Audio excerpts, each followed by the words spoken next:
This is the limitless Keith Lee. This is Brody King. This is Angel Garza. Will Ospreay. Hornswoggle. Pentagon Junior. The Mexican Ray Phoenix. King Ricochet. Concrete Rose, Sunny Kiss. And I'm here to ask you to stop what you're doing, take just one moment, and bask in the glory of the Busted Wide Open. Busted Wide Open. Busted Wide Open. Busted Wide Open. Busted Wide Open. Boston Wide Open. Busted Wide Open. Thank you.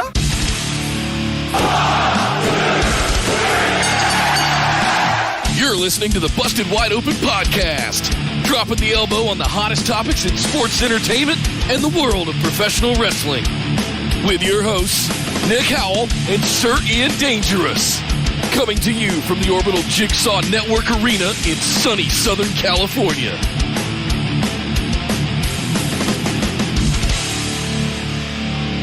Welcome everybody to BWO Live, coming to you from across the Busted Wide Open universe of Twitch, YouTube, and Facebook. Now this here's episode number 350 of the Busted Wide Open podcast. We're going to need about a 350. My name is Nick Howell. Cody's new pickup line. I don't have a heel bone left in my body, but would you like one in yours? Hello. I'm Sir Ian Dangerous. Hi. Welcome to the show. We're already 2 jokes in, and we're only about 30 seconds into the show. Oh, it's going to be a hell of a show today, Nick. My goodness, do we have a lot to talk about. Not only do we have to cover SmackDown, which just went off the air with some major developments for SummerSlam. Not only do we have to talk about AEW, which had a big week this week when they came home to Jacksonville and Daly's place, but we've also got to talk about NXT, which also had a nice little show this week.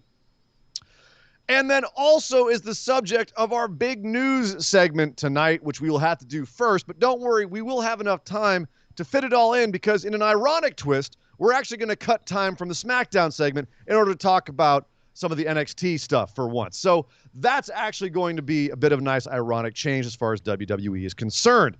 However, we got to do a little business before we get into all of that. So stick around. We're going to do some work. And then we're going to get into the show. Guys, you know what it is. Linktree.com/BWO. Go over there and click all the buttons. Follow all our social medias and interact with us across all of the interwebs. It is the place to be. You can also find links to Patreon, our YouTube memberships, and BWOmerch.com, where you can pick up some sweet swag. Sign up for exclusive reward tiers over on Patreon to get access to the ability to send in patron mailbag questions. Excuse me, this BWO mailbag. I'm going to learn that one of these days. You'll get it. You can sign up for rewards over there to get access to bonus episodes. And hey, if you prefer YouTube, you can click that little join button right down here underneath me. Sign up for the $5 or the $10 tier, and you can get the same perks right there natively on YouTube without having to go to Patreon. So you guys have the choice. Those are the best ways to support the show. We thank you guys for it, as well as getting the word of mouth out about all things Busted Wide Open. We really appreciate it. Get people into the discussion groups. Get people into the Discord. Help us grow this Busted Wide Open universe. The trifecta. The trifecta. Like, share, subscribe. Like, share, subscribe. Tell your family. Tell your all friends. Together now. Like, share, subscribe. Again, like, share, subscribe. Like, share, subscribe. Yeah. But as Ian trying to promote the show. Yes, but as Ian relayed a bit ago, we do have to kick things off tonight, unfortunately, again, with some big news.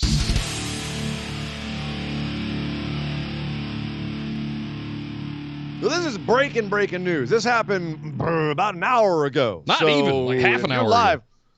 Ago. No, it was an hour. It was about 20 minutes till. I know, because I barely saw the last 20 minutes of SmackDown because I was too busy going, trying to update the news segment.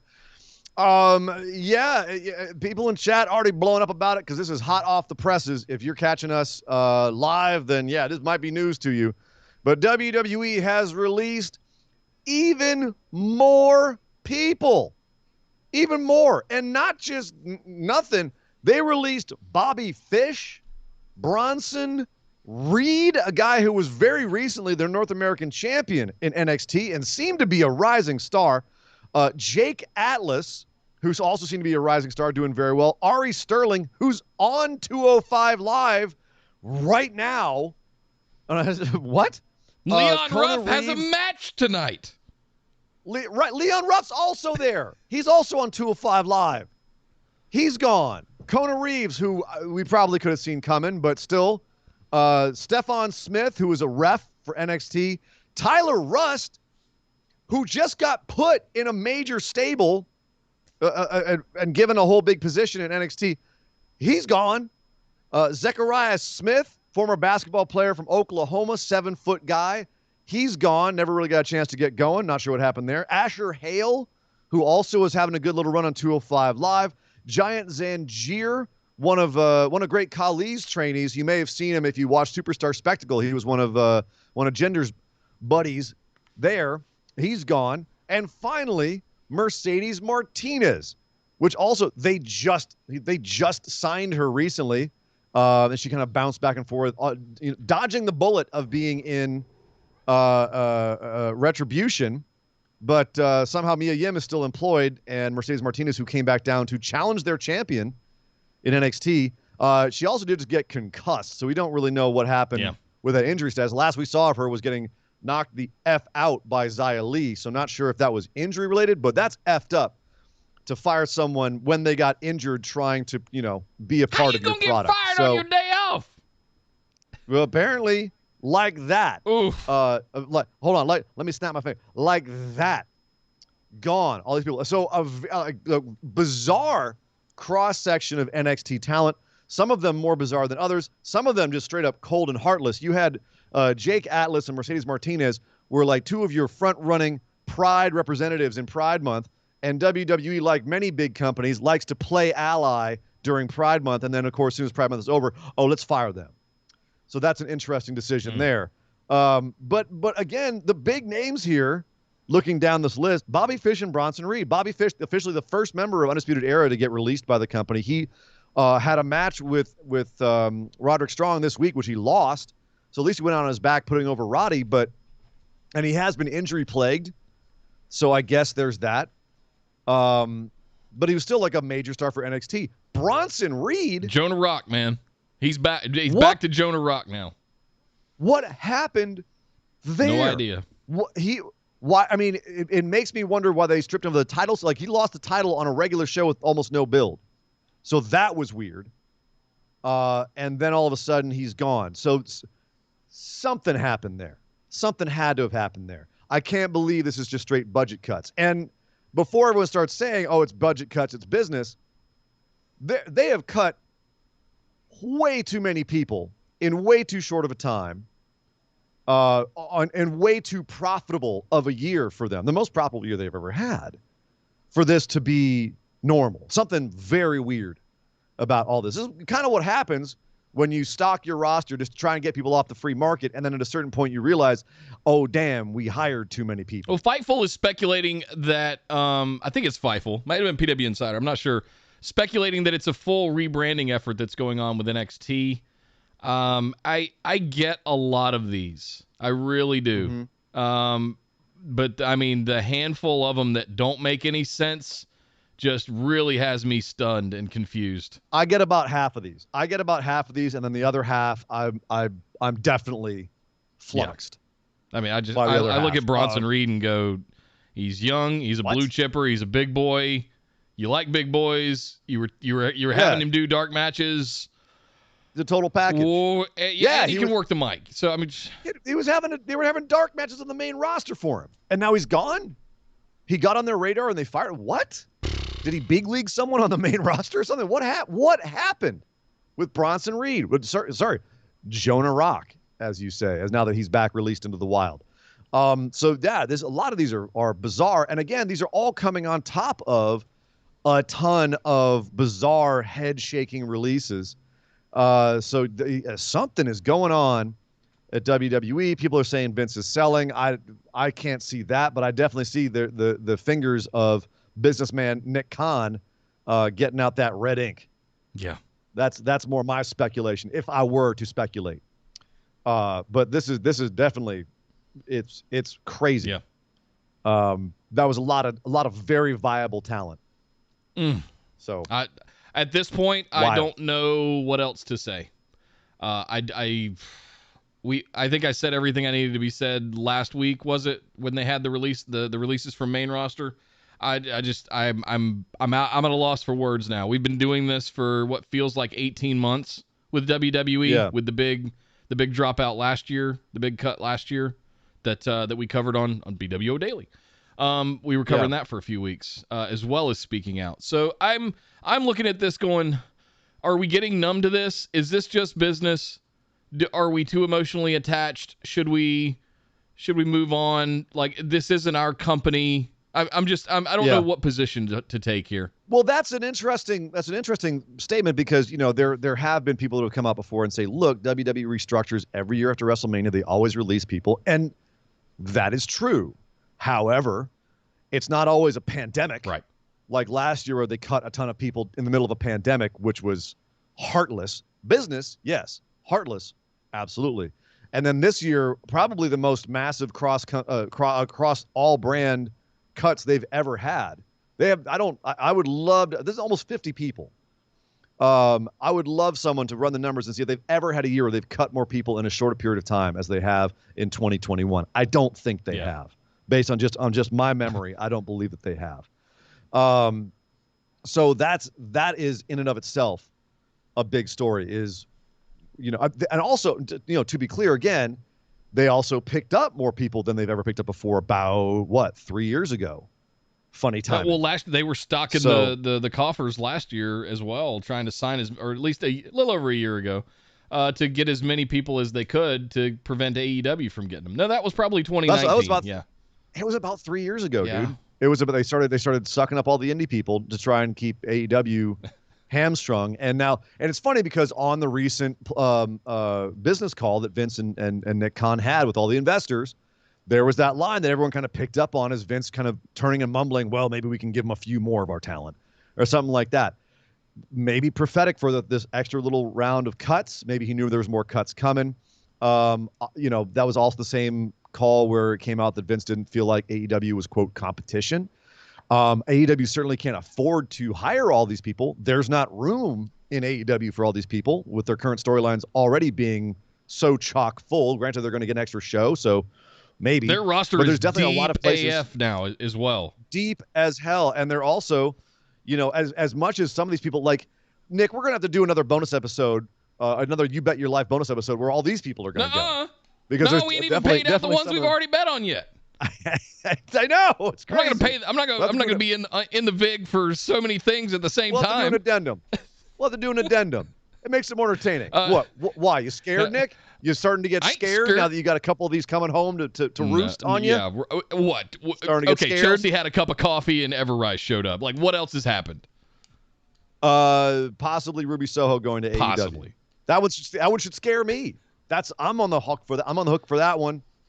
In case you don't know, people, if you are one of our $10 tier subscribers, you too listen to bonus episodes where we do crazy things like bet all kinds of ridiculous stuff on where people are going once they leave WWE. And Nick and I are in hawk for some pretty scary stuff if people go to the wrong place. The one that I'm dreading the most, like, I'll let Esther put me in makeup all day. The one I'm dreading the most is having to eat one of those muffins with tuna fish on it. Yeah, you're going to eat it. I kind of want to lose the one where I have to make you a lasagna because I want you to taste how amazing that lasagna is. I want you to lose that one as well. I want to try your lasagna. But that being said, ladies and gentlemen, that is the big sad news. Yes. Obviously, that's a developing story, and more will come of it as we find out what the hell is going on at WWE, why they're dropping so many people from the top to the bottom of the company. I mean, it's all over. It's not just like they're cutting people who never were on TV. They're cutting people like they're cutting former champions. It's Let wild. me catch up on some bits over here before we go on. Cal threw in 100 bits that I felt like Donald Glover with pizza. Open Twitter in the middle of SmackDown to see the fire that was the NXT releases. Note to self: never leave Discord. Yep. Most I get here don't like but get. However, Mercedes and Bronson are just baffling. Yeah, same thing. There's a few that are baffling. I threw in another 100 bits. Said on a side note, I have a gut feeling Cole resigning to a big contract was a precursor to this, and they promptly rebalanced whatever budget they set for NXT. I don't know that we know enough about what's going on with Cole yet to. I don't know. I don't want to speculate really on what's going on with Cole. Apparently, he's wrestling or performing without a contract, and that's correct. I'm not a fan of that in any situation, dude. He has agreed to work through the end of his current program, which ends at TakeOver.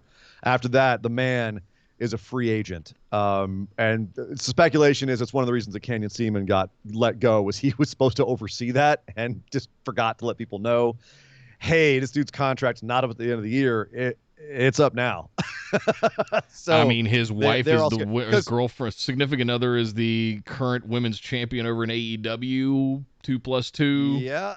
And honestly, if we're going to talk about Adam Cole for a second, let's take the time out of SmackDown, because why not? If they're talking about that, like Adam Cole's pretty much done everything that there is to do in NXT. Agreed. There's not much more for him to do. He's hit the ceiling, and at this point, it's all decreasing dividends. He's only going to lessen his name and his legacy by staying in NXT. That's my feeling. He's not going to have that many more big programs. We've kind of seen it. It's kind of like Johnny Gargano and Ciampa. Like, they've hit the ceiling, and now they're going to go down to the mid card or upper mid card and just stay there. He might have some fun, but he's never going to be Adam Cole Bebe anymore.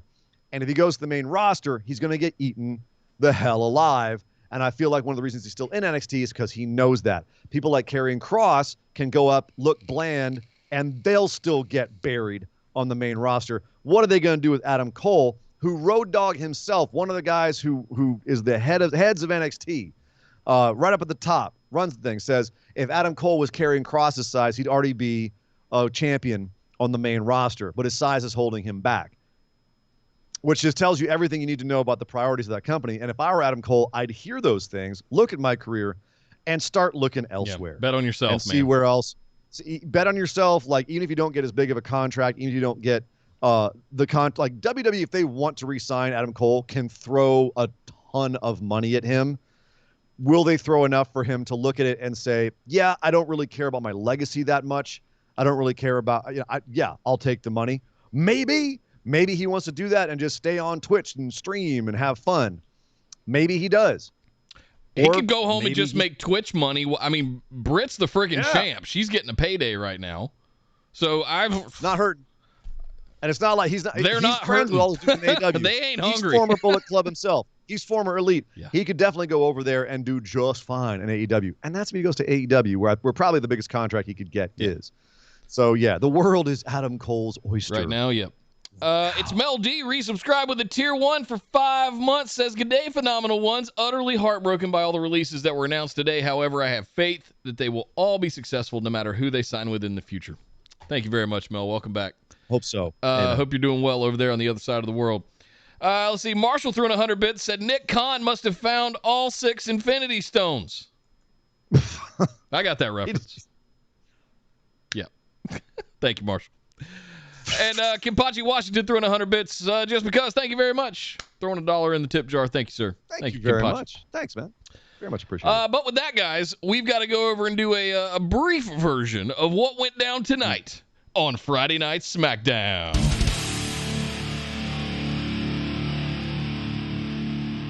Well, Sasha Banks out at the top of the show to proclaim that she's the boss, call out Bianca Belair. Said, yeah, I betrayed her last week. So what? I'm the reason that she's anything at all. Bianca comes out to say, girl, not the case.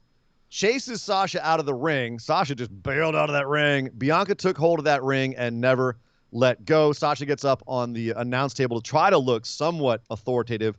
And Bianca says, get my name out your mouth. I am what I am. I am the champ right now. So what else you got to say?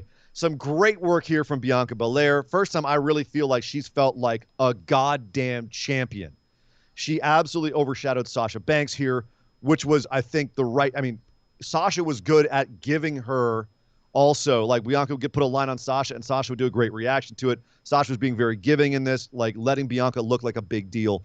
It was really well done between the two of them, and I love that I get to say that because they botched the feud going to WrestleMania. This felt great. And then out came Zelina Vega for some reason. Before we go to Zelina, hey, does Bianca, it bother you that we're basically running this back for the next Big Four pay-per-view? Here's the thing. It does only in a very superficial sense of we just had this feud for WrestleMania. But the fact that I feel like they're getting this feud right this time, it feels like there's actually some beef between them. This segment between the two of them felt like genuine heat. Yeah. I liked the actual interplay between them. For me, it feels like we're redoing history and getting it right this time. So, no, I'm not really mad at it. Do you see any chance that Bianca doesn't retain at SummerSlam? She almost has to prove that you know. Yeah, they got to double down on her. Exactly. She's so popular and so over, that crowd was reacting to her. They made a superstar by having her win at WrestleMania. Totally. 100%. Totally. And they kept her. I think she's kept herself that way. As we've always said, Nick, like just her demeanor screams superstar. Like you put her in front of a crowd, she will get over. And she has, and this is actually working really well for her. And it even worked well when Zelina Vega came out and got up on the apron and said, hey, last week before Sasha came along, you told me I could have a title shot. And Bianca said, you know what? I did. But you weren't part of this conversation. So what the hell are you doing out here? But whole thing ends up with Bianca saying, Sasha, I got you at SummerSlam. Zelina, I got you tonight. Let's do this. And then we get this bizarre segment backstage where Zelina goes up to Pierce and DeVille and says, cool, I'm looking for my title match tonight. And they go, well, actually, Bianca Belair doesn't make matches around here. And, we don't really have the ability to make a match in the main event on that short of notice. It hasn't even been signed or anything. And just, I believe the word was ratified. Yeah. What are we having Continental Congress backstage to caucus whether or not we're going to have a match? Like, if you we ratify contracts for main event TV matches now? If you have ever watched a WWE program, you know that the superstars make their own matches every show. Yeah. They make main events half an hour before the main. What were you gonna do for your main event for that night until Roman Reigns came along and said, oh yeah, I'm gonna face Daniel Bryan in the main event. Right. Before he was like, Jey Uso's gonna face Daniel. They made it on the spot. What are you talking about? So this was just an absolute, like, if you've ever watched a WWE program, this was absolutely a facepalm moment. It was like, oh my God. This is what the problem when you hire writers that don't know about wrestling is they write bull crap like this. They make you say words like ratify. They don't watch their own show, but whatever. They still gave Zelina a shot at a shot. Hey, if you beat the champ, you get to face the champ. God, I love that. They do that in every other sport, right? Hey, if you beat the Super Bowl champs, you can be the Super Bowl champ. No, that's not how it works. No. The Super Bowl doesn't go twice. It's once. You don't beat Mike Tyson to face Mike Tyson for the belt. You face Mike Tyson for the belt. Anyway.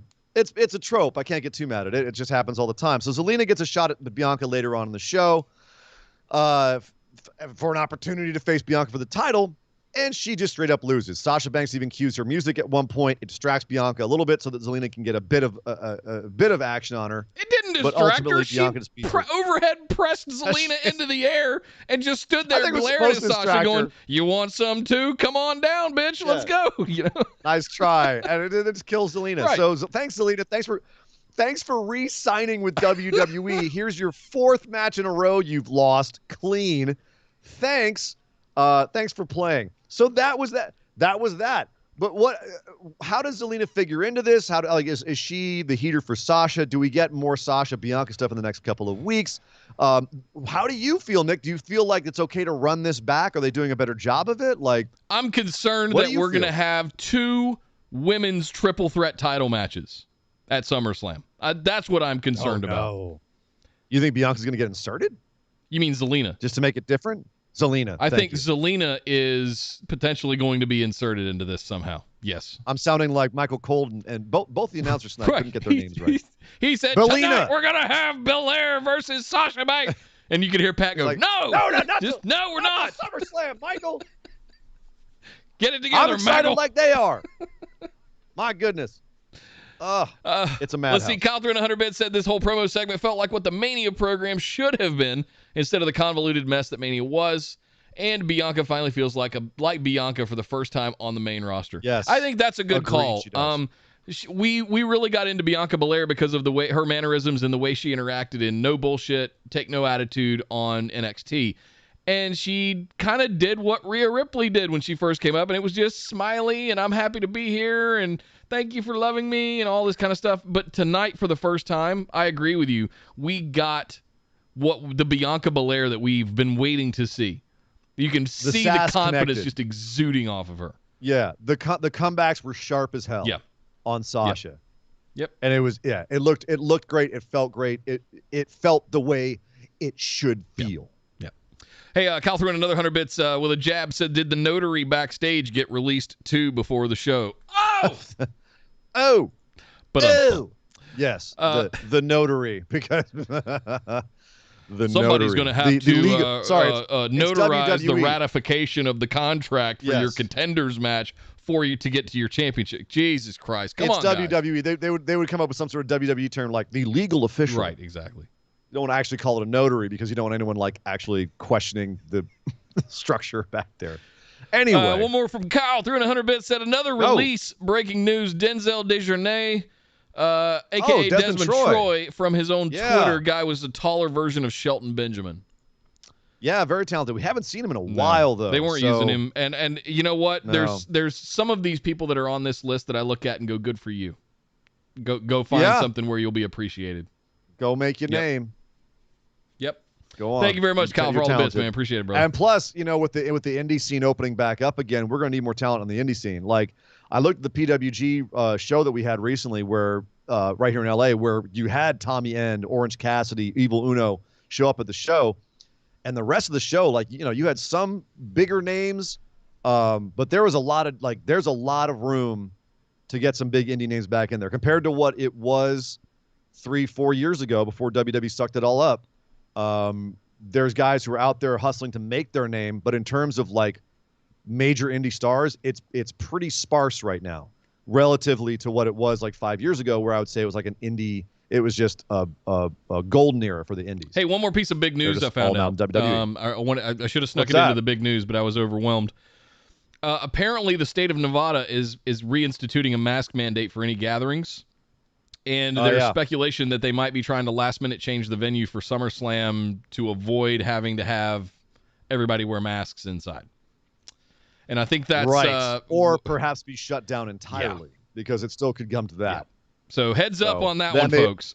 Just be aware that WWE SummerSlam is in jeopery. At least the Vegas venue is in jeopardy. Which is hilarious considering they're selling tickets in there for some seats are like $700 to $1,000, and that's before resale. Yeah. So, and they're not anywhere near sold out, not anywhere near. So hilarious.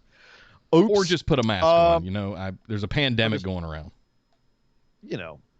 Or that. That looks bad on TV. Oh, yeah. What looks good on TV is Finn Balor beating the absolute shit out of Baron Corbin. He's still pissed that Corbin tossed him out of the ring last week and prevented him from getting that title match that John Cena came and snuck in. And WWE is actually very logical about this, where they said, hey, Finn, what's going on with you? And he says, I'm not smiling anymore. I'm not that Finn. I'm here to get revenge on Baron Corbin for costing me a title shot. And John Cena, you snuck in and took my shot. Well, guess what? You're next. Oh, wait, that's Goldberg's line. Screw it. I'm taking it because I'm Finn Balor, damn it. This is great. This drew a clear line of delineation between Balor Club is for everyone, Smiley Finn, and the Prince. The Prince. Yes. I They're loved letting this. him be what he always should have been, which is just, cool, slightly edgy Finn on the main roster. Thank God. Yes. He straight called it out. I'm not Smiley Happy Finn anymore. I clapped. And it makes sense. Last week, he got screwed. He got double screwed, and we were saying this makes Finn look like a joke. They've got to have him come back next week and right the wrongs. And they did. They did exactly that. Applause when you do the right thing, when you write it the right way. They absolutely did this right, where Finn says, cool, I'm just going to take out Baron Corbin in the main event. Corbin comes out. He still looks haggard. He doesn't have any entrance music because apparently he can't afford it because, what? They pay for their own entrance music? Whatever. It's WWE. Nothing means nothing. Nothing means nothing. Corbin comes out, tries to beg for forgiveness. Finn's ready to kill him. Corbin's begging for forgiveness on the mic. He's like, look, man, maybe you can help me. I'm really desperate right now, but I know I did wrong. I'm sorry. Would you please accept my apology? And Finn goes, apology not accepted, and just starts beating the living shit out of him. Gives him the coup de grace, sends him packing. Finn gets back on the mic and says, John Cena, you're next. I'm coming for you after this. And Roman Reigns comes out at this point and says, hey, man, I'm coming for Roman Reigns as well. Roman comes out and says, get my name out your mouth. You can go after John Cena. I don't care, but get my name out your mouth. Finn pushes him off the apron. And before Roman can get back in the ring, the Usos jump Finn. We have a big scrum. And Finn does a pretty good job of defending himself for quite a while against all three of these guys before getting put down at the end of the show. So Finn gets beat down again on the show, but at least this time he looked like he was up against 3-on-1 odds. Looked like he went down swinging. Nick, what did you think about how they handled Finn after the way they handled him last week? And where are we going from here? I'm not sure. I'm wondering if we're going to get Finn and Cena into some kind of promotion, some kind of debacle over the next couple of weeks to get, I mean, is it possible that Finn works his way back in to have the match with Roman? Do we have physicality between, I mean, we had it tonight, Finn shoving Roman Reigns out at the end of the show. Yeah. So we've got some level of physicality. The Usos beat him down, and then he comes back in and gives him a Superman punch as we went off the show. So I feel like there's more to do here with Finn and Roman. The only wild card of this whole thing was they were in Tampa tonight, the hometown of John Cena, and it's the one show he doesn't come to. He was there. He was backstage. You couldn't just brap-a-doo and kind of distract him, and Finn gets a cheap. I don't know. Have him just come out and make everybody happy and then leave. They were chanting, it's not the first time. Yeah. Cena, right? Yeah. Why not have him come out as over as he's been the last week? It was bizarre. It blew my mind that you did not maybe bring John Cena out in Tampa. You wanted to feature Finn more? I don't know. It was really weird. But as well, you've got Finn pinballing around this main event scene. And like you said, what does John Cena lose to Roman Reigns and then get his win back against Finn? Because that ain't good for Finn either, unless they turn Finn heel, which he has. I mean, maybe they do that. Maybe this all drives him to be a heel. I don't know. They bring him back as a face and then turn him heel. It's possible. It felt like his promo tonight might be going in that direction. I'm not Smiley Finn anymore. Yeah. I'm the Prince. Finger guns. Yeah. So maybe they are going to go evil Finn Dong. I don't know. It's definitely possible. Give him a little face run, then turn him heel against John Cena, so John Cena can get his win back, and it doesn't damage Finn too much by losing. As opposed to if Finn's a face, faces John Cena as a face, you gotta have Finn go over, and then John Cena drops 2 in a row. So it's definitely a weird setup with them building this all. Plus on the sideline, you got Big E hanging outside of Roman Reigns' room. Where you've got Paul Heyman being snarky to Kayla again, and then Paul Heyman turns around and Big E's just right there holding the Money in the Bank briefcase and cackling like a maniac. So that's also an element with this. So they have a lot of balls in the air, pardon the pun, and I'm not sure where they're all going to land. No. And I don't know if they know where it's going to land. They're kind of just juggling and hoping they come up with something good. Is what it feels like. It feels like they're making it up as they go. It feels a little sloppy. Well, they probably are. They probably are. The one thing that's going to stay true, Roman Reigns is not going to drop that title. Well, that's your speculation. No way. Okay. Not to Finn, not to Cena, not to Big E. To The Rock? I don't know if The Rock will drop it or beat him. Excuse me. Wow. Yeah. I think Nick this whole thing is Nick to get the match with The Rock and The Rock go out on his back to put Roman Reigns through the moon. Man, Rock ain't coming back in to lose clean. He's the biggest movie star in the world. He is not coming back in to lose clean. They're going to figure something out. He's more valuable to the WWE by putting Roman Reigns over than he is to come back in and win a championship. He is. He's also probably one of the most powerful men in show business. And if he says, I'm not going out on my back, he's not going out on his back. Now, it's his cousin, so he might do it because of family. But still, he's got also his own legacy and reputation to maintain. Yeah. So, yeah, I don't know. I don't know. Like I said, you're very high on the tribal chief, but let's be realistic here. Being realistic as well, we've only got a couple minutes left before we got to get out of SmackDown here, so let's rock through the rest. Edge came out, called out Seth Rollins. Seth wasn't there. He was on satellite cackling away, and Edge said, hey, man, let's go at SummerSlam. We got 7 years of beef. Let's squash this. I'm going to take you out. You're basically just Edge light. Seth was laughing and saying, now think about it, until he got called Edge Light, and he said, I'm nobody light. I'm Seth Rollins. Let's go at SummerSlam, dude. Everyone's happy. We get a match at SummerSlam. Sweet. Yeah, can't wait for that that one. They're calling the history into this. Yeah, this is good. This was all good stuff. The Mysterios are still feuding with the Usos. We know for a fact we're getting another title match between the two teams at SummerSlam. So to build up for that, singles matches. Yay! Last week we got Rey Mysterio versus Jimmy. This week we're getting Dominic versus Jay. Last week, Don't they usually Dominic do the singles before they book the title match, though? Like, why even bother? Shouldn't the Usos come out and go, nah, y'all guys, we'll just see y'all at SummerSlam. Like, why am I even going to bother putting my body at risk? I'll just, because I know we got to defend the titles at the big show, so. Well, they had Rey and Dominic backstage saying, hey, we got that match booked at SummerSlam, so now we have to be strategic about this. What?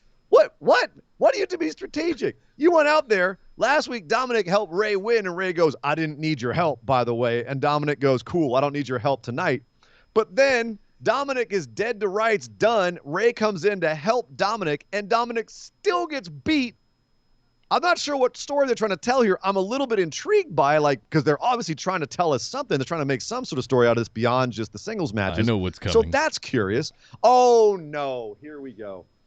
Nick Bookings rears its ugly head. You think Dom's going to turn on Rey, don't you? Yep. And we're going to get that what about Rey? You ain't my real dad angle.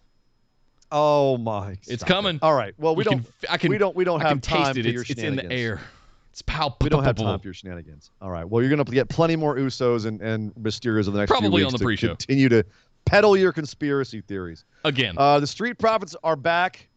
They want the smoke from the Dirty Dogs because, of course, the Dogs are the ones that sent them away and took their tag team titles. Dogs are no longer the tag team champions, and the Dogs are no longer able to beat the Street Profits. The Street Profits get their win back, make the crowd very happy. This is just a crowd-pleasing match. Made everyone very happy. Just a good time. This would have been a very good Didn't dark mean much. match Just to hype hype the crowd up on the way out. Yeah, but instead we had, Dakota Kai versus Aaliyah on a dark match. Really? Yeah, we did. We also had, what was the other dark match that was intriguing? So the girl that just turned on her best friend. Austin Theory versus Keith Lee on SmackDown dark match, by the way. So the girl that I'd like to I'm going to go find that match. So the girl that just turned on her best friend, who happens to be the NXT champion, and is going into a program with him, is having a dark match on the main roster.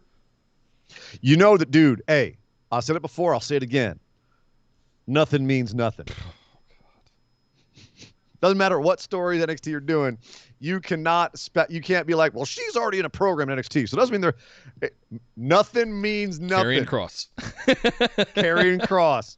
Bronson Reed. Doesn't mean a damn thing. Wow. It does not. The right hand does not know what the left hand is doing in this company. Just you don't have to like it, but accept it. Just bend over I'm all and Macho take Man tonight. Hello. Well, Apollo Crews bent over and took it from Shinsuke Nakamura, who they had to get DQ'd. Nakamura won this match by DQ. This wasn't crowd pleasing. Like, Nakamura's entrance pleased the crowd, and the crowd just got completely silent during the Nakamura and Apollo match. And then, of course, Commander Aziz. Oh, sorry, Nick. By all means. Commander Aziz. Thank you very much. He gets involved, causing the DQ. Nakamura chases them both out of the ring and pleases the crowd on his way out. And that was about it. Just kind of, it was just there. And Intercontinental title back on its way to irrelevancy once again. And finally, Tegan Nox gets her name back. It's like everyone was speculating. I told you this was what was going to happen. Thank goodness. You guys got all worked up about Shotzi and Nox, and they're still going to wrestle as with their full names as singles. The tag team is Shotzi and Nox, but Tegan Nox had a match tonight against Tamina Snuka. Sorry, Tamina. Speaking of people who get their names taken away. I still have yet to see if Shotzi Blackheart's going to get her full name. I don't know. I think for some reason I feel like Vince is going to be like, Blackheart, that sounds bad. I don't like the sound of that. But we shall see. The bottom line is Tegan Nox wins off a distraction. Shotzi fires the cannon on the taking care of business tank and spooks Tamina apparently. Ooh. And Tamina gets rolled up for the win. Nox pulls out the victory. Cool. Keep those two in the running for the tag team titles. I think Nox and Shotzi absolutely should be the ones to take it off of Tamina and Natalya. Make it happen. Well, I mean, Natty's going to be out for a few more weeks after ankle surgery this week. She might be back by SummerSlam. That's what I'm hearing. And yeah, you're going to wrestle on a surgically repaired ankle 2 weeks after it. That's a stretch. That's a stretch. I mean, you're gonna have Tamina run most of the match and have Natty just come in for a couple spots. You could do that. You could. You got. I mean, it's especially with Shotzi and Nox, they can wrestle. As we saw tonight, Nox made Tamina look pretty good. Yep. So, I'm all for that. But that was SmackDown. It was a couple of big things, a whole bunch of little nothings. It's kind of like how SmackDown's been lately. It's some meats on the outside of the buns, but it's a sandwich. But hey, it was there. It was SmackDown. But that is all the time we have for SmackDown. Because sorry, SmackDown, we didn't talk about all those NXT releases instead. Which brings us to our next segment, the tattered remains of what was once NXT.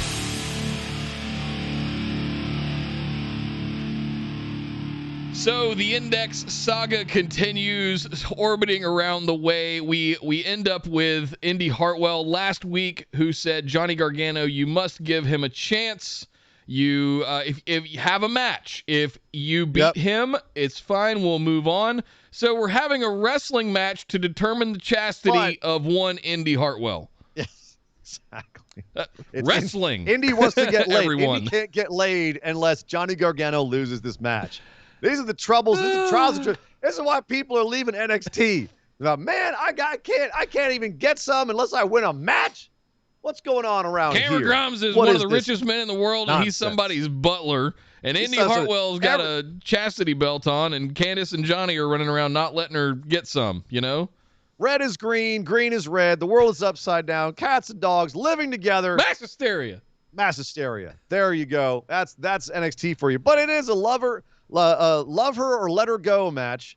And Dexter Lumis has to win the match in order to be able to be with Indy Hartwell. Long story short, because he was concerned for Indy in this match, she was ringside, of course, with Candice also trying to keep her from interfering in the match, including one point where Dexter, in order to break a hold, the Gargano escape, he's reaching for the ropes, and Indy's right there, and he kind of caresses her face before grabbing the rope, which was just the most wrestling thing I saw all week. But ultimately, he's distracted by her because he accidentally runs into her, eats a one final beat, and he gets pinned. And the show goes off the air with Indy Hartwell being led up the ramp by Johnny and Candice, looking back mournfully at Dexter Lumis, and then breaking away and saying, screw the match stipulation, I don't care, running back down in the ring and giving Dexter what I can only describe as a love Thez press, just pounces him. Pounces on him, doesn't like shoulder block him. She pounces on him. You know, Luthez press, just boom, takes him down, starts making out with him, and to the horror and chagrin of Johnny Gargano and Candice LeRae. And that's how the show kissing ends. The caliber of Roger Moore. They're just, just mashing faces, just like when you take two like in claymation, you take the two clay figures and just go. Yeah. You know who the MVPs of this whole Index thing have been? Beth Phoenix and Wade Barrett. Their commentary and their bants back and forth about Wade's disdain.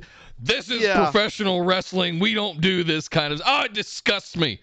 And then Beth Phoenix just being love struck with the possibility of Index. Is real. Yeah. And you can just see Wade just roll his eyes and just emote the entire time when Beth is just going gaga over Index. It is fantastic. That's the thing that's gotten me into it more. It's getting it over as much as the angle is. Yeah. You're totally right. It's getting it over as much as the actual action is. Yeah. It is pretty awesome. Kyle Thread 100 said, to quote R-Truth, I don't think that's PG. I don't think that's PG. With how they were going at it. Yeah, it was, oh my goodness, it was steamy. Oof. It was so steamy. And you could say they were going at it, and she was just trying to lift her hair up out of the way so the camera could see. Yeah, because her hair just attacked him like it was venom. Yeah, it was Baron Corbin's hair. Yeah, she attacked Loomis's face. Anyway, all right, so this is one of the most unique stories in wrestling right now. Props to NXT for pulling it off and making it a fan favorite. Like, fans were chanting Index. Like, it's by God, it's working. Where do we go from here? Dexter Lumis lost. Like, was that Indy saying, screw your rules, I'm breaking away from the way as well? Probably. With Austin Theory looking like he's gone, possibly for good. It was time for it to kind of wrap up. They had run its course. Do you think that's it, or do you think that was the blow off to the Index angle, and after this they will go their separate ways, and that's the end? Like, which way do you think? Do you think Indy stays with the way, or and then forgets about the whole Dexter angle, or the opposite? Does she leave the way, and now she and Dexter are a thing? C. I think what they need to figure out how to do is actually bring Dexter Lumis into the way, because that's a way to revitalize it and keep it going. And they can begrudgingly allow him in just to sate Indy and allow her to have her man, but they can just kind of sneer at him the whole time he's there, right? That's why I thought he was going to win this match, through skullduggery. I didn't think he was going to beat Johnny wrestling straight up, but I thought there was going to be some sort of, shenanigans, and Johnny was going to lose, and Dexter they'd have all these like fun segments of Dexter trying to fit in with the way, and they could have had a lot of fun with that. So I wonder if they're slow playing it more. If Johnny and Candice have to they could bring themselves to accept, well, we love Indy, so I guess we have to go with her choices begrudgingly. I wonder, it does leave things wide open right now with the kind of the double ending with Dexter Lumis and Indy, being told, no, you can't be together, but then still defying that at the end of the show. So I think there's a lot more story to tell here. I hope they don't just drop it and to say that was the end. I think there's a lot more they could do. Well, here's the thing, and Kyle mentioned it in chat. I was going to say, I think Indy's a 6-footer. She's a 5'10", 5'11", something like that. She's a hair shy of 6 feet. She's got size. Sure. She can wrestle. She's got presence, and she's good on the mic. And she's shown now that she can do interesting story angles and all of that and act.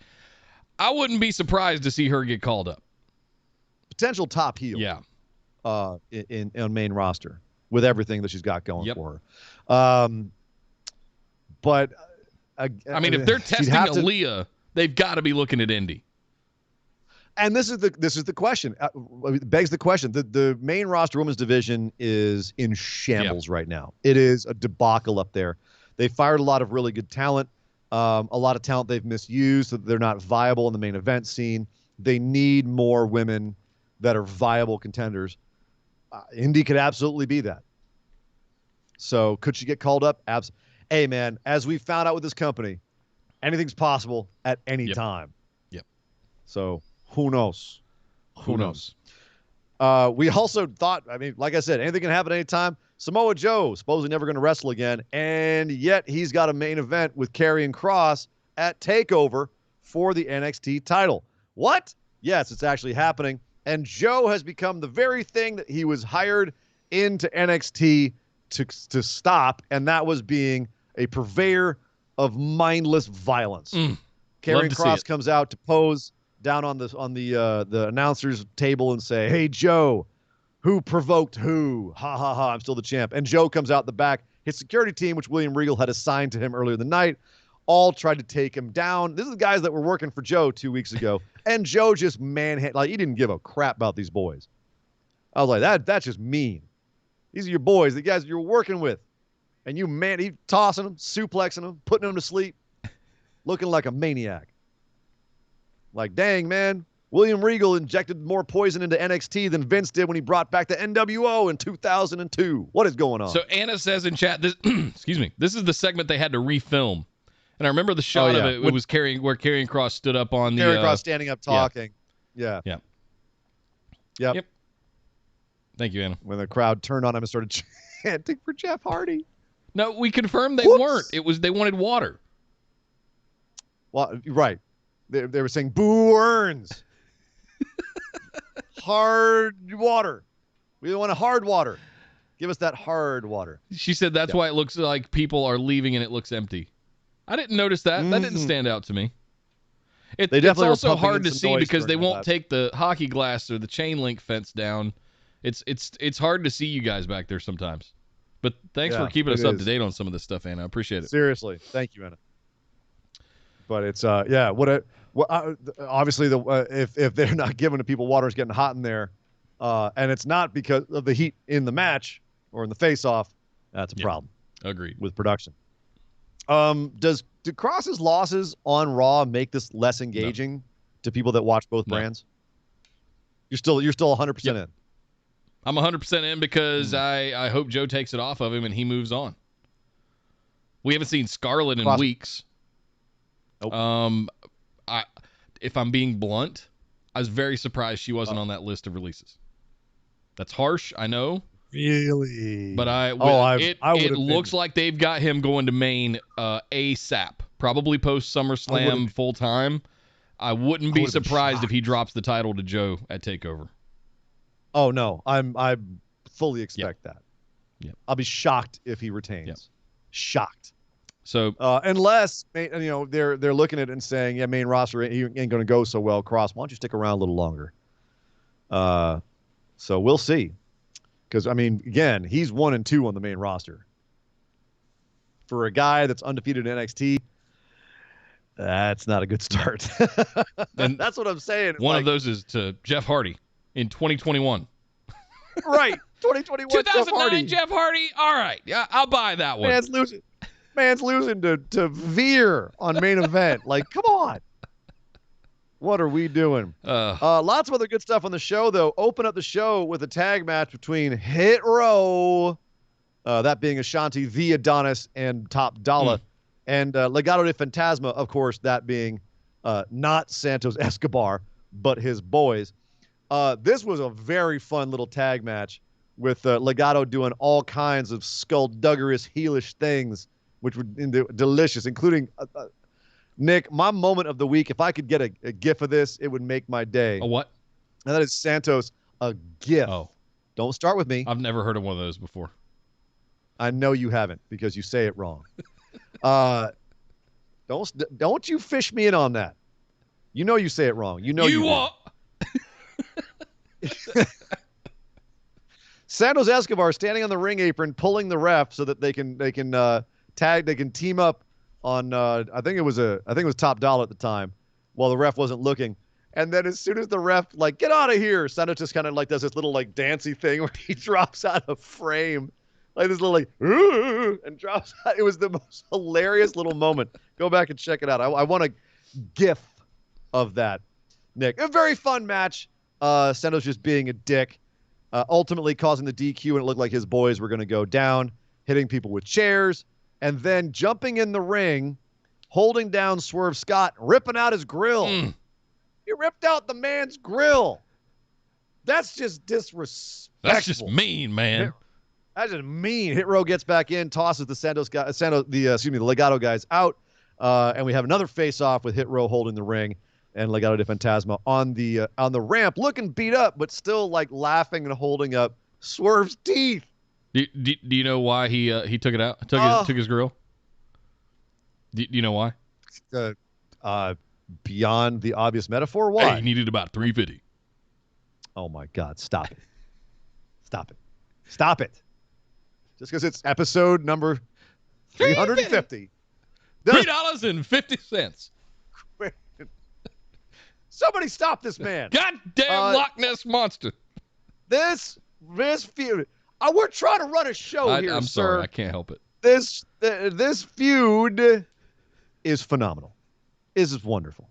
I'm loving everything about this.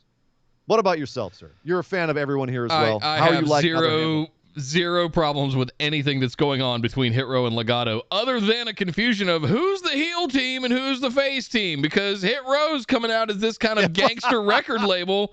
But somehow they're working face in this because Legado's doing all the skullduggery, scurrilous tactics. And I don't know if I care. I'm just genuinely curious because it seems to change week to week. Well, in the tag match, Legado was in the heel corner and Hit Row was in the face corner. Half the audience is chanting Shit Row, but half the audience is chanting Hit Row. So they are nominally more face at this point than Legado. So I don't know. Hey, I like the fact that they can be faces for this feud and then turn back into heels on a dime whenever they want to. I'm not mad at how either of these teams are being positioned. Everything about this is absolutely perfect. I'm in love with all of it. I love both teams. This is magnificent. I look forward to 5 years from now when we've got Santos Escobar and Swerve Scott just main eventing shit. It's You keep that dream alive. Oh God, it just is. That dream I just alive. want to see it. I mean, Main event Swerve stuff. Scott versus Santos Escobar. I keep wanting to call them their names. It's like translating to a different language. It's very difficult, like on the fly. Santos Escobar versus Now you know how Swerve Cesaro Scott. feels. It's King Cuerno versus Killshot. God damn it. For the NXT Championship one day. It's not unrealistic to think that that's a very real possibility. It's not. You have to have a lot of people move aside, but I mean, as things it's not cycle impossible. forward, I mean, Samoa Joe takes the title off Karrion. We've kind of gone look. through the Pete Dunnes and the Adam Coles and the Kyle O'Reillys. Like, who else is up at the top of the card right But now? they're doing this. They're doing this feud over the North American Championship right now. It's over a championship. Held Nick. by They're not going to Kushida. run this back for the main belt. I'm just. Oh, I'm no, he's saying, got the cruiserweight. Never mind. Yeah, Sorry. he's got the cruiserweight, I get it. It's which we'll get to right Yeah. now. Speaking of the cruiserweight well, belt, hang on. I got one to call we out to had- do real quick before we do that. Oh, okay. Let's do it. Let's Kyle do it. 100 bits said, "Can I just say how awesome Dakota's?" We haven't talked about that yet. Yeah. Okay. Hang we'll come on, back Kyle. to that. I'll come back We'll to come back to that. You Yeah, jump that's ahead next. of us. We'll get to that. We're getting there. But first, we're going to talk about my beautiful segue. Damn it. We're talk about the Cruiserweight Championship. Roderick Strong had a match with Bobby Fish. This has been building for a couple of weeks. Diamond Mine having some beef with both Bobby Fish and Kushida. Roderick obviously having a personal history with Bobby Fish. So he beat Bobby Fish. A little bit of help from Diamond Mine. From a little bit of help from Tyler Rust, who's no longer with the company now. He cheated his way right out of the company. And Bobby Fish got beat in this match. Got beat right out of the company. Half the people in this segment are gone. Jesus. Thank you for playing. Exactly. Crazy. What else? So, Nick, obviously, we know what happened to Bobby Fish. Roderick Strong gets a shot at Kushida next week. Kushida accepted a challenge later on in the show for the Cruiserweight Championship. But Roderick Strong is out a team. Now he doesn't have another dude on the team. He's got a trainer in Hachiman, and he's got and then he's got Malcolm Bivens as a mouthpiece, as a manager. Is Diamond Mine dead? Is it just now Roderick Strong and friends? Roderick It kind of Strong always with, was, with Malcolm Bivens. Here's the thing. I mean, Roderick Strong, before Undisputed Era, was having matches for the NXT Championship, or at least contention of the NXT Championship. He then was in Undisputed Era, and they got the Tag Team Championships, and then he had the North American Championship. Why is he going up for the Cruiserweight Championship? Why does it feel like he's continuing to step down on this path? It's another belt he hasn't held, Nick. He can go around the world. If he wins a Cruiserweight and somehow makes his way back up to the championship, he could have a Grand Slam in NXT. I wouldn't be mad at that. Yeah. Hey, man, a belt's a belt. Belt's a belt. I get it. A belt's a belt. And he qualified. I think he's 180, built at 185, something like that. He qualifies. Absolutely, he totally qualifies. And anyone from Undisputed Era could. But except Bobby Fish. Right, too built soon. at 225. I'm sorry. That's it. Right, not anymore. Sorry, Bobby. Had your chance. No, but in all seriousness, like, what do they do at Diamond Mine? They just Scrap it. They previewed Move it on. for 3 or 4 weeks. No. I mean, it wasn't really working that great. We were kind of down on it, saying it was a bit of a dull faction, uninteresting era. But here we are. You know, now one of the main members of Diamond Mine is gone. The guy that literally coined the name Diamond in the Rust, right? Yep. He's gone. I would dissolve it. Just have it be Roderick Strong and friends. Yep. Figure out something else for Malcolm Bivens to do. Yep. Try and sell. Just give away all that merch. Send it to third world country where they can all wear it and no one knows what the hell it means. Dakota Kai. Kyle, you brought this up a second ago. Speaking of taking out the trash, Dakota Kai says, I originally found Raquel Gonzalez wallowing around NXT, not doing anything, and made her into a star. I saw the potential. I had her be my bodyguard, my Kevin Nash, if you will. Knocked it out of the park with this video package too, by the way. Oh, this promo was sick. And said what we were all thinking. Dakota became a bigger deal than me. When Io Shirai was ready to challenge somebody, she didn't come to me. She went to Dakota because Dakota, she went to Raquel Gonzalez, not Dakota Kai. because Raquel became a bigger deal than Dakota Kai. After Dakota Kai plucked her out of obscurity. This is what we've been What kind saying of BS all is year, this? it feels like. Yep. You know what's beautiful is they ran it for long enough for that tension to build up in us organically, where we were sitting there thinking the exact things Dakota Kai was saying in this promo. Dakota has become second fiddle to Raquel Gonzalez. Why is Raquel getting all these opportunities? Why are they making Dakota look like second fiddle? And finally, Dakota snapped and said, I'm second fiddle. This is BS. I should be getting these opportunities. I'm the one that made Raquel in the first place. She was my sidekick.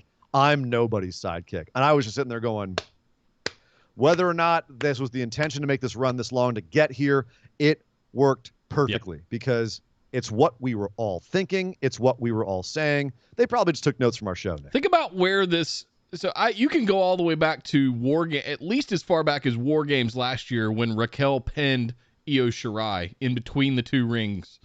And I think Correct. that was the moment where I said she's going to be the next one with the title. And eventually we do get there.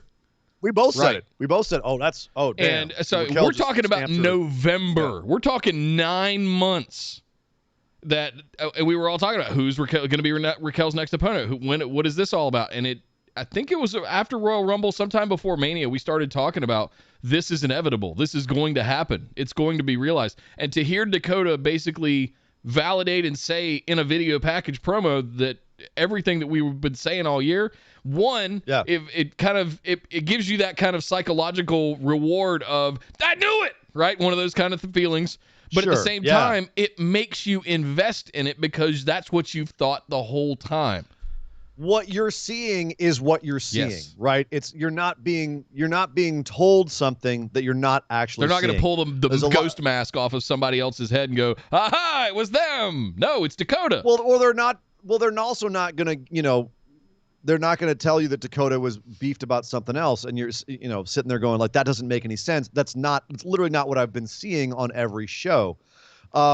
And we were speculating on whether it was just bad booking or whether, what exactly was the cause of it. And it's, if in fact this was planned, then it's spectacular booking because it felt organic. It felt natural. It didn't feel forced. It felt like, yes, if I were in Dakota's position, I would also have this reaction. Now, obviously, she's doing it as a heel. She's been a dick about it the whole time, and that's fine. It's, as we've said before, it's nice to have heels that have motivations that you understand. Everyone's the hero in their own mind, even the bad guys. And in this case, you can say, man, I really don't like Dakota's tactics. She's an underhanded weasel, but I understand. You know what I mean? She kind of has to be with someone the size of Raquel Gonzalez, so it makes sense. But it's also rewarding to, as you said, to watch all these shows, get that feeling, and then have NXT go, hey, that feeling you've been feeling this whole time, completely accurate. Yes. Now come see what we do with it next. Literally rewarding. Like, I've invested my time in this, and you've paid that off. As I was starting to doubt what you guys were doing, you've actually paid off that investment. And it makes me want to let go of the wheel more. A lot of ink, metaphorical ink, is spent, whether by fans or by wrestling journalists or by commentators such as ourselves, discussing what storylines should be, what we want to happen. And there's a lot of times also on the show, Nick, where we say, I'm happy to just let go. I trust what they're doing with this story. And a lot of times I feel like there's this friction between creative on a wrestling show, especially the main roster of WWE, where you have this actual like antagonistic relationship between main roster WWE and the fans a lot of the time, where the WWE's like, dude, just sit back and relax and enjoy the story. And we're sitting here going, we don't trust you with your stories because you've shown us again and again that you won't pay them off in a satisfactory way. Whereas here with Dakota Kai and Raquel Gonzalez, in a very subtle way that really, at the end of the day was a minute part of the show, they've actually paid off months of television, months of matches, months of angles, and done it in a way that made us happy we watched all of those because we could see all of the nuances. We could see all the things building, and then they paid off all of those little moments, right? All that detail work Beautiful. paid off into something. That makes me want to let go of the wheel that makes me want to let go of saying, I know where you should go with this. I'm thinking about, and just go, cool. What do you have to show me? Because you obviously know where you're going and you know what you're doing. And that's something I would love to proselytize that to anybody who watches wrestling or watches any kind of media. If you're sitting there thinking about where the story's going, it might not be your problem if the creatives of that program are telling you it's your problem. Dude, you should sit back and enjoy it. You know what's the best way to have escapism? Is when you're feeling comfortable enough and trusting enough to let yourself go. Yeah.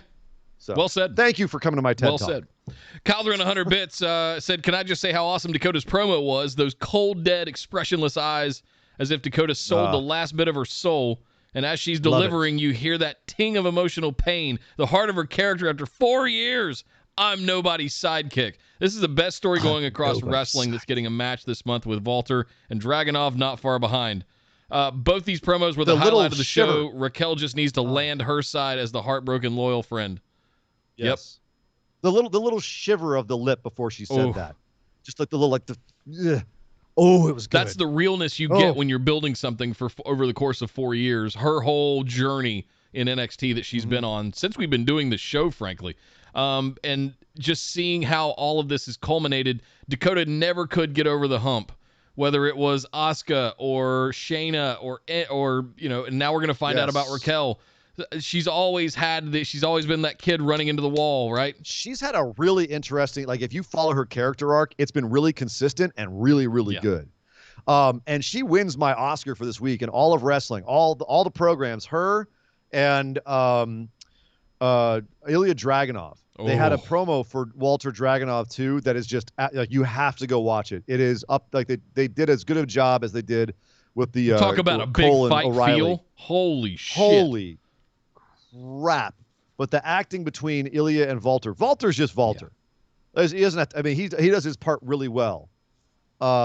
Ilya has this desperation about him, this intensity. And his acting is phenomenal in this video clip. So, the two of them get my Oscars for this week. Definitely. Thank you, Kyle, for the bits, man.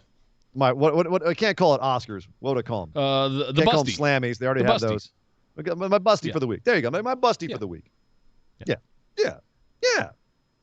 Speaking of busting things open, Ridge Holland busted Ikemen Jiro all over that ring. He busted that boy. He ripped off his coat, which got the biggest heel reaction of the night. People, oh man, Ridge Holland ripped off his coat. People were hot. They were hot.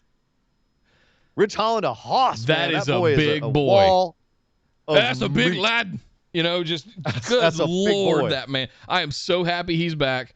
He was probably the one I was the most excited about when he debuted.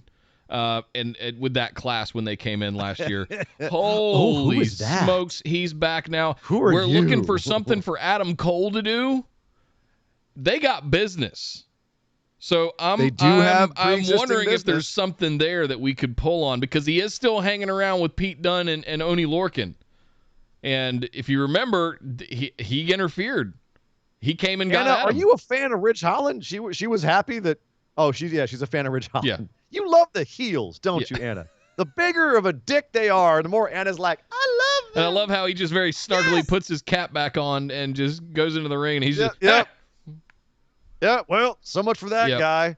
Love it. And I loved Pete Dunne coming out and being like, hey, if you want to walk the walk, you want to talk the talk, you can walk the walk too. Yeah. We're the baddest men in NXT. Prove us wrong. Boom, spikes the mic. After that performance, after the way that they looked in the ring, I felt authentic. Loved it. Loved it. Big fan of Ridge Holland. Big fan of this faction. Bring it on. I'm so sorry the poor guy got sidelined for as long as he did. Wind that train back up and let him go. Yes. Samoa Joe's next opponent for the NXT Championship. Make it happen. Screw it. Yep. Yeah. Send him to the moon. Hide him from Vince McMahon. Because Vince will swallow that boy alive. Yes. Vince be like, what's this? Ooh. I'll take it, pal. That's a big steak burrito right there. with ketchup. Breakout tournament time. Trey Baxter, all heart, advances past Joe Gacy, your boy, Nick. Your boy falls to Trey Baxter. Baxter going to face Odyssey Jones next, so Baxter going to die. Speaking of diet, we got Diet Buddy Murphy here. Oh, no. And he's going to get his ass whooped by one Odyssey Jones next week. Yeah. He made it past one of your boys. I don't think he's going to make it past another. You can fly into that flippy shit, but match. Odyssey is just going to catch you out of midair and slam you to the ground. I'm all heart. I'm a baby face. That's cute. Cute. Nice. That's cute. Speaking of baby faces, Cameron Grimes, biggest baby face in NXT right now. He was forced to wear the Butler uniform to the ring by LA Knight after shining LA Knight's shoes in the back against grizzled young vets who are still mad that they were told to play through on the golf course and chased off by LA Knight last week. They were salty about it. Cameron Grimes says, hey, man, I'm not going to screw you over out there. And LA Knight says, cool, I'm not going to screw you over. And then promptly screws over Cameron Grimes, leaving him high and dry to face grizzled young vets 2-on-1. So, of course, he eats the pin and gets beat up. But luckily, Ted DiBiase came out afterwards to give him some words of encouragement and be like, it's okay, son. You're still a millionaire. And somewhere in the distance, you heard Meatloaf playing. And I would do anything for love. What are they doing with Cameron Grimes and Ted DiBiase? Because Ted is the one responsible for pitting these two guys against each other. But now he's coming out and he's like scooping Cameron Grimes up and carrying him off into the sunset saying, don't fall for that LA Knights tactics. Do your own thing. It's a little confusing. I dig it. I'm here for it, but I'm curious. What is the point? It feels like they're doing something completely different with what they set out to do with Ted DiBiase in the first place to get the $1 million title back in the picture. Now he's turning on LA Knight as well. I guess it's because LA Knight turned on him. That's all I can read into it, but they haven't really told that story. He's torturing him. That's the whole point. Is LA Knight's like, you're my butler. I'm gonna torture you. I understand that, but what's Ted DiBiase's role in this now? Is this his way to? Is he taking? He's the mentor. He's taking Cameron's side because LA Knight screwed him over and kicked him in the Ghiblies after he got the title. What? On the coronation, he got rid of him, right? Yeah, he's like screw LA Knight. I realized that Cameron Grimes is the one who should have been the $1 million man all along. So I'm gonna be his mentor. It's a great story. Yeah, I love it. I dig it. Yeah, it's fantastic. Just without the meatloaf.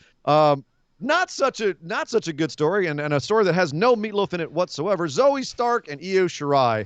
Oh, the hijinks. They went out to lunch together, and Zoe Stark made the questionable decision of letting Io Shirai pick the restaurant. So Io Shirai took her to a Japanese restaurant, which sounds like a good time to me. Yeah. And then Io Shirai starts speaking Japanese to the waiter or waitress, and starts saying a whole bunch of stuff in Japanese, basically like, I want this, and this. The waitress goes, cool. And Zoe Stark just kind of goes, I'll just have what she's having. And the waitress kind of goes, all right, cool. So they bring out a whole bunch of the same thing. They bring out a whole bunch of amazing looking sushi. And then like one bit of braised octopus, which was supposed to freak people out. I'm the wrong audience for this because I'm literally talking about this meal and salivating like my dog when he watches me cook steak. That looked delicious. I have not had good sushi since 2018. It does not exist out here. Move away. No, I miss it. Maybe that's what it was. That's what they were. I mean, but here's the thing: if there's a good sushi place out there in Florida or wherever wherever this was supposed to be, Florida. It was Florida. They probably have good sushi in Florida. Fresh fish, but I don't. Some of that I don't know if fried it's alligator good sushi. Stop it. But you figure Io Shirai is going to know the best sushi place in town. I imagine it was probably a pretty good meal. But Zoe Stark was treating it like the dinner scene in Indiana Jones and the Temple of Doom, like she was being forced to eat monkey brains or something. She was spitting stuff out, hiding under the table.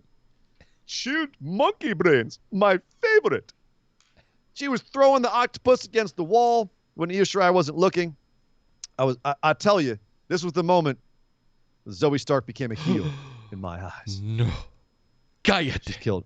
She's dead. She's dead to me. No. She's dead to me. And at the end, Io Shirai slaps her with the bill and says, "Hey man, yeah, whatever, have a good one." Why? How did you know? Hey, are you in the? She asked the hostess after the waitress after. She goes, "Are you and EO friends? You know each other?" She's like, "No, we speak the same language." She's like, "Are you from Japan too?" She goes, "No, I'm from Kansas." What? I don't know. This did not land for me, and not just because the food looked really good and they were trying to play it off as being bad. This just did not land for me at all.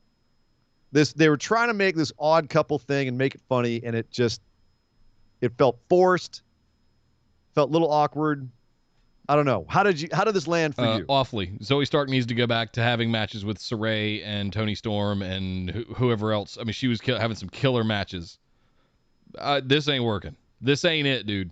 Like, Yeah. Io Shirai doesn't need to be in a tag team. No. Zoe Stark doesn't need to be in a tag team. Here's the thing. On paper, if you say Zoe Stark, Io Shirai, odd couple, I go, okay, there's a story that could be told there that I could be interested in. This was not that story. No. That's all I'm saying. I'm not mad at the concept of the story. This was they took the wrong turn. But it's not too late to make a U-turn and get back on the right path. Yeah, they're both phenomenal singles wrestlers. I feel like they're being squandered a little bit. That's all. Kyle throwing 100 bits said, I didn't get the reaction to this segment. People were calling it racist, even though Zoe was the target of the joke because of her ignorance. Maybe everyone was extra sensitive because of Castor and Charlotte. I think everyone's extra sensitive because it's 2021. Yeah, it's the sign of the times, man. I didn't even see it as being racist so much as just a little bit tone deaf isn't the word either. It's just it didn't make Zoe look like a cool person. Like, I wouldn't want to hang out with Zoe if she's going to spit out the food and act like a dumbass like this. What if Zoe takes Io to In-N-Out? Io hates burgers or doesn't like burgers, and she throws the burgers against the window. Is that still racist? Oh no, that's right. It's not racist. On what the reaction that Kyle is describing is, what about this made it racist? I have no idea. People are just poking, looking for something to get wound up about. White girl not liking Japanese food. Japanese food bad. She must be racist. It's an octopus. That's disgusting. I mean, here's the thing. It's kind of like that scene in Temple of Doom, right? Yeah. Which people now look at and they go, that scene is kind of it's tiptoeing along the edge of racist, right? Like, ew, those crazy Indians and their weird food like chilled monkey brains. It's like, dude, that's not exactly like a regular dish in Indian cuisine. No. Like, not every Japanese restaurant you go to, like Io Shirai, I don't think is like, do they have braised octopus? Yes. Is it delicious? Freaking yes. It looks really weird though. And I think that's what they were trying to play here, but it wasn't. The wasabi thing plays because, yes, wasabi's very hot, and she thought it was guacamole. Lol. White girl doesn't know Japanese food. But it didn't come across. I didn't strike me as racist. I think people are reaching if they say it's racist. Actually, Anna put this perfectly in the chat here. She said she didn't think it's racist either. Neither does Dog Ziggler, it just apparently. Feels like Dog Ziggler has a lot of feelings about any food segments, is what you have to understand. And he was dying for this octopus. He loves him some octopus. Isn't that right, boy? You like octopus? Yeah. That's what I thought. That's a big octopus lover. She said it's not racist. It just feels like white guys writing a segment about Japanese food. Well, yeah. It wasn't good. Was it? No, it wasn't racist. Like, no. But it wasn't good. It wasn't funny. It was dumb humor that didn't land. So, unfortunately, like I said, I think there's a fun story to be told here. This just isn't it. So, sadly, after one big stumble in NXT, most of it was a really good show. A lot of good stuff happening in NXT. But man, Nick, we got a lot left to talk about and not a whole lot of show to do it in, which means it is time for us to let NXT go for now and hopefully not have any more firings before our next show. And now we have to head over and talk about AEW Dynamite.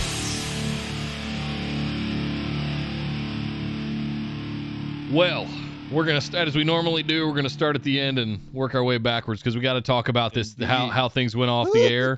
Malakai Black and Cody Rhodes are just absolutely go at it. And Cody Rhodes comes out in his white suit and gets comes out in his All-American red, white, and blue with thing. the white pants. But not before we get the debut of the official new entrance that I've been salivating for. I've been waiting to see what he was going to do.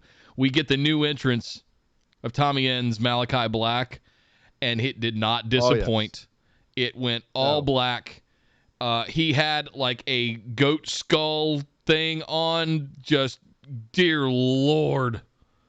And the music is perfect. A human skull oh. with some like little deer antlers coming out, very, kind of pagan forest deity looking thing, and the black hood and the black robe. I didn't like how they turned out his lights off and on. Like, well, they turn off the cameras off and on through his entrance. Like, just let us see the entrance. Just like there's a couple of things about his presentation I think need tweaking. Stop trying to be clever. I'm not a fan just let us see it. Just do like stop trying so hard. I feel like the face paint's trying a little hard. I feel like the entrance and like blacking it out sometimes. Just stop trying so hard. Just let it be. It's fine. Like, you don't need to try so hard. It's good at a more basic level. It's still going to be freaking less awesome. is more. I never thought that I'd hear blackened doom metal playing in a wrestler in 2021, but here we are. His new theme song is Ogentrust by, I probably screwed that up, Ogentrust. I don't know why I put a roll on my R's there, but it sounded right. Ogentrust by Amon-Ra, which actually refers to a kind of flower, eyebright, that's used in treating eye problems, eye infections, which is interesting considering that how much he's focusing on his right eye, the one he had surgery on. So an interesting little bit of sort of character building there. But yeah, out he comes looking very, very scary. And then out comes Cody looking like the all-American good guy with his bleached blonde hair and his beautiful red, white, and blue heroic American jacket, his white pants. And then, like Malakai Black predicted online, he said, everyone is hoping for this, awesome technical match, dream match between me and Cody. That's not what they're going to get. It's going to be quick, brutal, and precise. And that's exactly what it was. Cody got a couple of shots in, but mostly it was Malakai picking away at his leg, hobbling his knee, kicking him off the top turnbuckle onto the ring bell table, way on the outside. Beautiful bump. Beautiful bump. Cody barely making it back in to beat the 10 count, and then almost like an execution, he stands up. Malakai Black I don't know what they're calling it now, if they're still calling it the same thing that they called it. But it's his spinning heel kick, and he caught Cody beautifully, just ball of the foot right across the jaw. Cody just whips around, and he's just out. He's so out, he gets pinned. Malakai Black just stands on his chest, just one foot on his chest. And you hear Jim Ross muttering, that ain't going to do it. And then it does it, and Ross is going, my God, what did we just see? This was fun as hell. Mel D in the chat says the Sin Eater is the new name for the Black Mass, apparently. Nice. I dig it. All right. That works. Black Mass is a great name. Sin Eater is also a great name. I can hear Excalibur now going, oh, God, he hit him with the Sin Eater. Sin Eater. Sin Eater. That sounds good being screamed. You've got to have a finishing move that sounds good being screamed. Like, that's right. But I still think Black Mass sounds better. Black Mass sounds better. That's a problem. Black Mass. Still, you spend a lot of your good ideas in the wrong place, then you can't use them anymore. You got to get some other good ideas. So, all right. So that happened. Malakai Black is and a then monster. We have to talk about the big thing that happened. Cody Rhodes gets a mic. I love Tony Schiavone, by the way. I'm sorry to jump in, but I love Tony Schiavone totally being Joe Rogan here and jumping in on a guy when he's not even awake yet. Hey, man, what'd you think about your match? It's like, I'm still concussed. Like, Cody's can't even form a sentence. He's selling like he's been knocked out. What year is it? Schiavone's in there. That would have been brilliant if he had like snapped out of it, just gone, who are you? Where am I? What year is it? This man was supposedly knocked out, and Samson just kind of goes, you're fine. He doesn't even do the eye test. He's like, you're fine. Schiavone interview him, and Cody's just like, dude, what? Schiavone's like, hey, Cody, how you feeling? Couple kicks to the leg, take a shot in the face. How you doing there, buddy? Cody's like, this one time, a long time ago, when I was 14 years old, I wanted my daddy to win a match. I was like, what? It was this most random. He goes into the most random promo. It was like he was punch drunk. Like he got hit on the button and he just goes into a Cody promo about his dad. Starts cutting a classic Cody promo because he's just so out of it. He's like, I don't know where I am, but I'm just going to start saying, I love the US of A. The thing I like about the US like, Cody, no, we're on an international tour, man. You can't talk about that. What? Where are we? But Cody goes on this, as you were saying, he starts picking up steam on it eventually.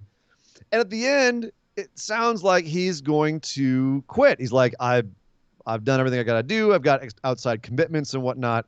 Starts undoing his boots. Like he's going to leave the boots in the ring. The crowd starts chanting no, and then Malakai Black comes in, hits him with the chair before he gets off the second boot. Crutch, I think it was. Crutch, thank you, not chair. It was the crutch they brought in for him. Thank you. He needed a crutch because he took a roundhouse kick to the face. Right, Makes so they gave him a crutch that was made, but they gave him a crutch that was made for Layla Hirsch. Right. Like it was that thing. The thing was all the way compacted. Useless. That's why he put it down. He's like, I can't. What am I supposed to do with this? It comes up to my waist, Samson. You idiot. All right. So Cody tries to retire, gets knocked down again. We know he's going away for a while to film some extra. It's the Brody Lee playbook again. Cody gets murdered and squashed, goes away to film some stuff, but when he came back, he beat Brody Lee. That's one of the last things that Brody ever did. So we didn't get to see if Brody's career would recover from Cody getting his win back. Now Cody, let's talk about the Cody thing here. Okay. Because Cody has done some matches where he's made the guys a bigger deal afterwards, even though they've lost to him. And I'd say he's doing pretty good. He's about a 75% right now. Like, the Agogo, QT Marshall, Abs did not help them at all. They needed to win their match. Well, the thing I like about this was Malakai Black coming back in and hitting him kind of mid-retirement promo speech and saying, you ain't going nowhere. We still got business. But obviously the meaning behind that, and Cody loves having meaning, is you stopped me for retiring, so I'm going to come back and you're going to get what's coming to you. Yeah. So, which means Cody's going to come back and beat him, which is just the problem that AEW's had since day one. You bring in a new monster, and then you have them lose their first major feud. Brian Cage, Lance Archer, arguably Miro. Obviously didn't get pinned, but he was in a tag feud. You can't keep doing that. You can't keep if you want to have Cody people, You can't keep feeding Cody people, right? Ogogo was supposed to be this big monster, and Cody never even loses to him. And to Mel's point in the chat, have we seen Ogogo since his match with Cody? Thank you. So this is what I'm worried about. Is right now this is great. It's great stuff. Makes Black look terrifying. Yep. Cody can go do his stuff. He's got a new baby too, so yeah, go be a dad for a few months. Time off. Go be a dad. Go be a dad. Go have fun. This shit's on autopilot right now, Cody. It's fine. We don't need another Cody squad. Fine. Cody, get yourself we don't over need match. Another Cody. We don't need another Cody comes back and overcomes the bad guy to the adulation of the crowd. Yeah. That would be the wrong call here. You don't need it. Black doesn't need it. Walk away from the feud. Don't return to this. Let Black go do his own thing, and your paths can cross. If you want to get your win back, get it down the road. Don't come right back with black hair and suddenly take on Aleister Black again or Malakai Black again and get your win back. Right. You get it right away. We said with Brody, Cody needs to come back and lose a couple. He came right back, and the first day he goes, "We're having a match next week," and he won that match. What? Horrible. Yep. Horrible booking. Insane. And so that makes me worried. We're going to see that here with Malakai. Even makes Black. Triple H take a beat. I don't know. If you're going to beat a guy, you wait a little longer, Cody. Yeah. Speaking of Triple H putting himself over people, Chris Jericho had his third labor against Juventud Guerrera. Speaking of getting your wins Hasn't back. aged a day. He's lost a couple steps. He doesn't look like he's aged a day. Not the cleanest match I've ever seen. No.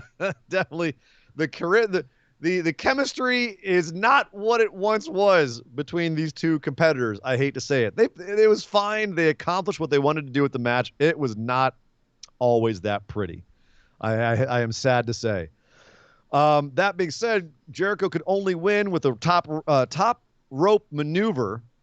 And Nick, I don't know about you. I was not ready for the one he chose to use. Ended up being an avalanche Judas effect.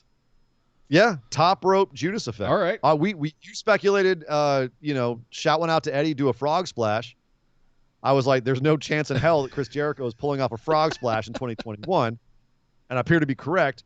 But this was the right choice. That's his finishing move. And it looked good. He gave him one. He gave him one on the mat. Realized he couldn't win, and so he waited till he stood up. Did one from the top rope. That did it, and he hit him right on the button. It was a damn good looking move. Whatever quibbles you have with the way the match went technically aside, that was a great finish. And yet MJF, being annoying as always on commentary the entire time. And as soon as Jericho wins, about to celebrate, Wardlow comes out, takes him out, starts beating him down, and MJF jumps over on the stage and says, as you may have surmised, Wardlow is your fourth labor, if you want to get to me. Nick, what do you feel about Wardlow as the fourth labor? I feel like they're doing this out of order. I feel like the Nick Gage death match probably should have been the final boss. I feel like you could have done Hoovy, you could have done Wardlow, but then you got to do the Nick Gage thing, and then you can have MJF. Like, if you survive a Nick Gage light tubes and panes of glass death match, yeah, okay. I feel like that should be the final boss. Wardlow is the final boss. Yeah. And that's the one that Chris Jericho had to go to his other persona for. Like, all right, you went as far as you can go. Now, why are you coming back? In addition, there's also, we're talking about this on the Mailbag show, Nick. There's other options that would have had more poetic meaning as well. MJF's supposed to be this great strategist with this, and this just seems like 101. And there's not even, the only stipulation is that MJF's going to be ringside. That's not a stipulation. It's Wardlow. Have it be a last man standing match. Have it be make it impossible for him. This isn't impossible. That's very possible. Wardlow is a beatable dude. We've seen that. But have it be like you had the Jericho can't hold a chair in the first match. Second one was a death match. This one he had to jump off the top rope. Wardlow, MJF's ringside. What? That's it? There's no like bring out Lance Storm, make him fight his best friend. Sammy Guevara, make him fight his protege. There's a lot of options that would have been better than Wardlow, or even having a better stipulation for the Wardlow match. Make it seem more like a final boss. Like you said, Nick Gage felt like a final boss because that was so insane, and Jericho had to go in his alternate persona to beat him. So what's Wardlow going to do? Lock him in a cage? They could have done something. Something. Yeah, it feels underwhelming. Yeah. Hey, Kyle 300 bit said the entire end of the show after the match with Cody just had me rolling my eyes like, okay, Cody, the BS here stinks a little. Extra, get to the point and don't ever come back to get your win. Sorry, my BS detector with Cody is extra sensitive. Yeah. It does feel exactly like the Brody thing that you were saying. Very self-aggrandizing. Yeah. I don't know where this Jericho thing goes. Thank you, Kyle, by the way. I don't know where this Jericho thing goes at this point. I do feel like they're just doing them out of order. I wonder if the Nick Gage thing ended up over-delivering more than they expected it to. Man. Well, it certainly created a lot of waves all over the place, didn't it? I don't know if they expected him to start yanking light tube bundles and panes of glass out. I mean, obviously they did because they staged it all before the match. Yeah, they absolutely expected him to do that. At the same time, maybe they just didn't expect it to go as nuts or him to go as nuts as they did. I don't think it went that nuts. I mean, man, you watch CZW, you know this didn't go anywhere near as on CZW. That's a dark match. This was Baby's first death match. Right. It was. You know what I mean? Like that was very tame. Swap the ropes out for barbed wire and just put thumbtacks cover the ring with thumbtacks and have like Get a board of Jenga nails. stacks of light tubes on a forklift. Like Yeah. that's okay. Now you can can call it a death match. Forks and knives. I know. Ziggler. Yes, and also get some trepanning where they sew the back together. And No, he everything. wants to get all the hard plastic toys that have been just gnawed on for 6 months and put those in the ring. He wants to get one of his like the hard dog toys that he's been chewing on that are like razor blades. Yeah, exactly. You step on those in the middle of the night and you have to go to the hospital. Yeah, exactly. They're like dog Legos. That would be a death match. But anyway, no, you're right. It's out of order. It feels underwhelming to have this at this position. It's too bad. It was, what are they going to do? Have Wardlow in a cage and Jericho wins by doing a moonsault off the top? I feel like we've seen that before if you want to get to MJF. Can't imagine where. Can't think where. Cody Rhodes. But speaking of things that we've seen before, Hangman Page is no longer with the group. He dumped the Dark Order. Well, he told the Dark Order, I don't need you guys anymore. I cost you your tag titles. I feel bad. We're gonna go our separate ways. We'll ride on down there. See you on down the road, cowboy.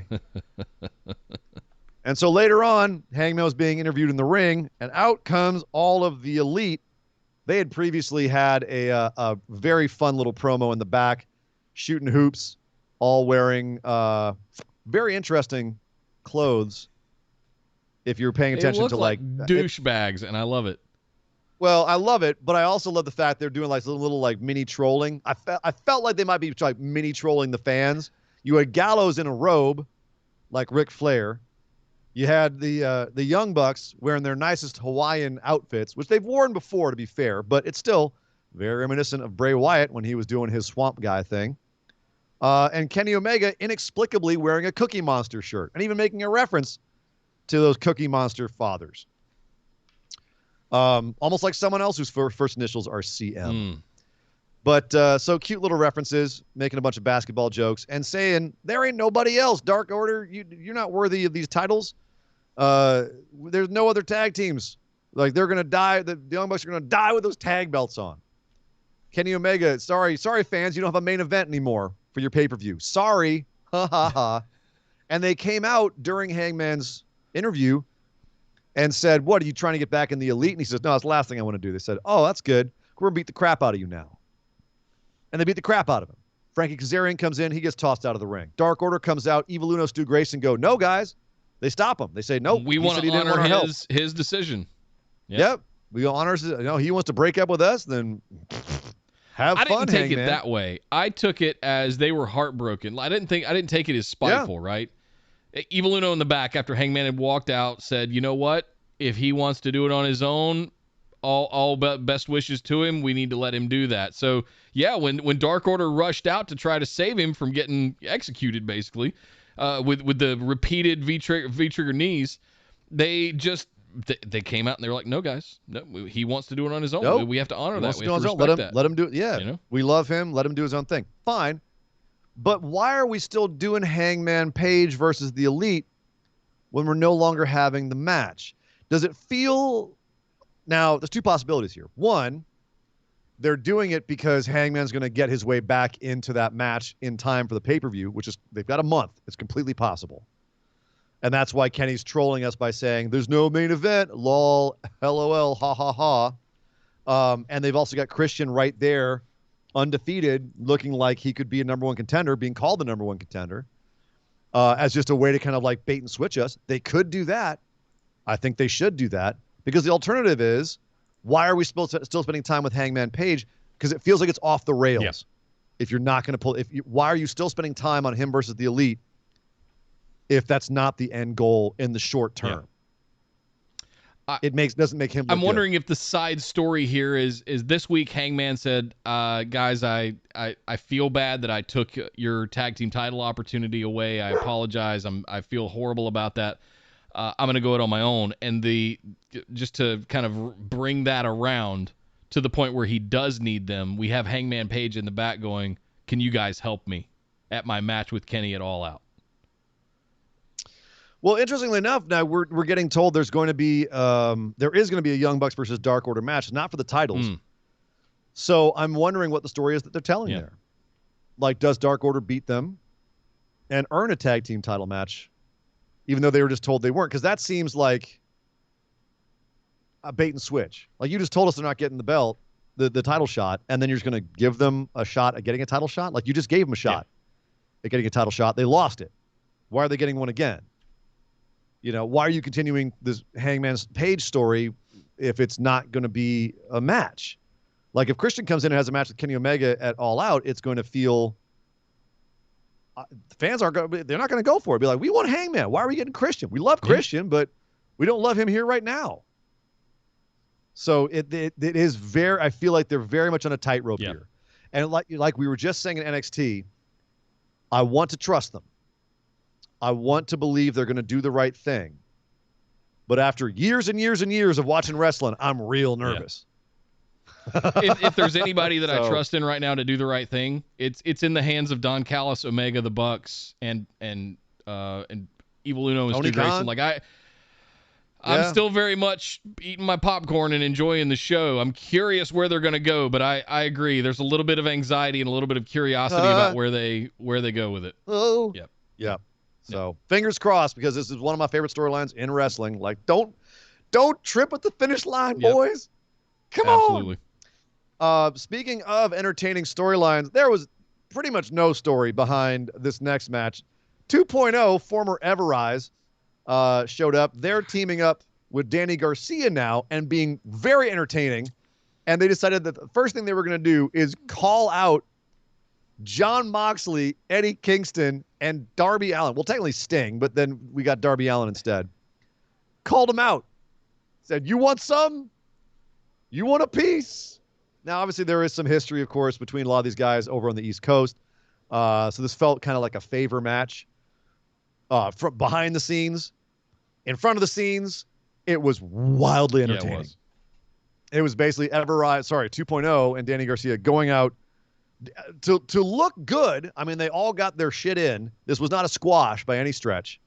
But ultimately, they were there to get their asses kicked and make Kingston sold for most of the match. And once again, his leg came into play. But then it was Moxley and Darby just murdering these dudes.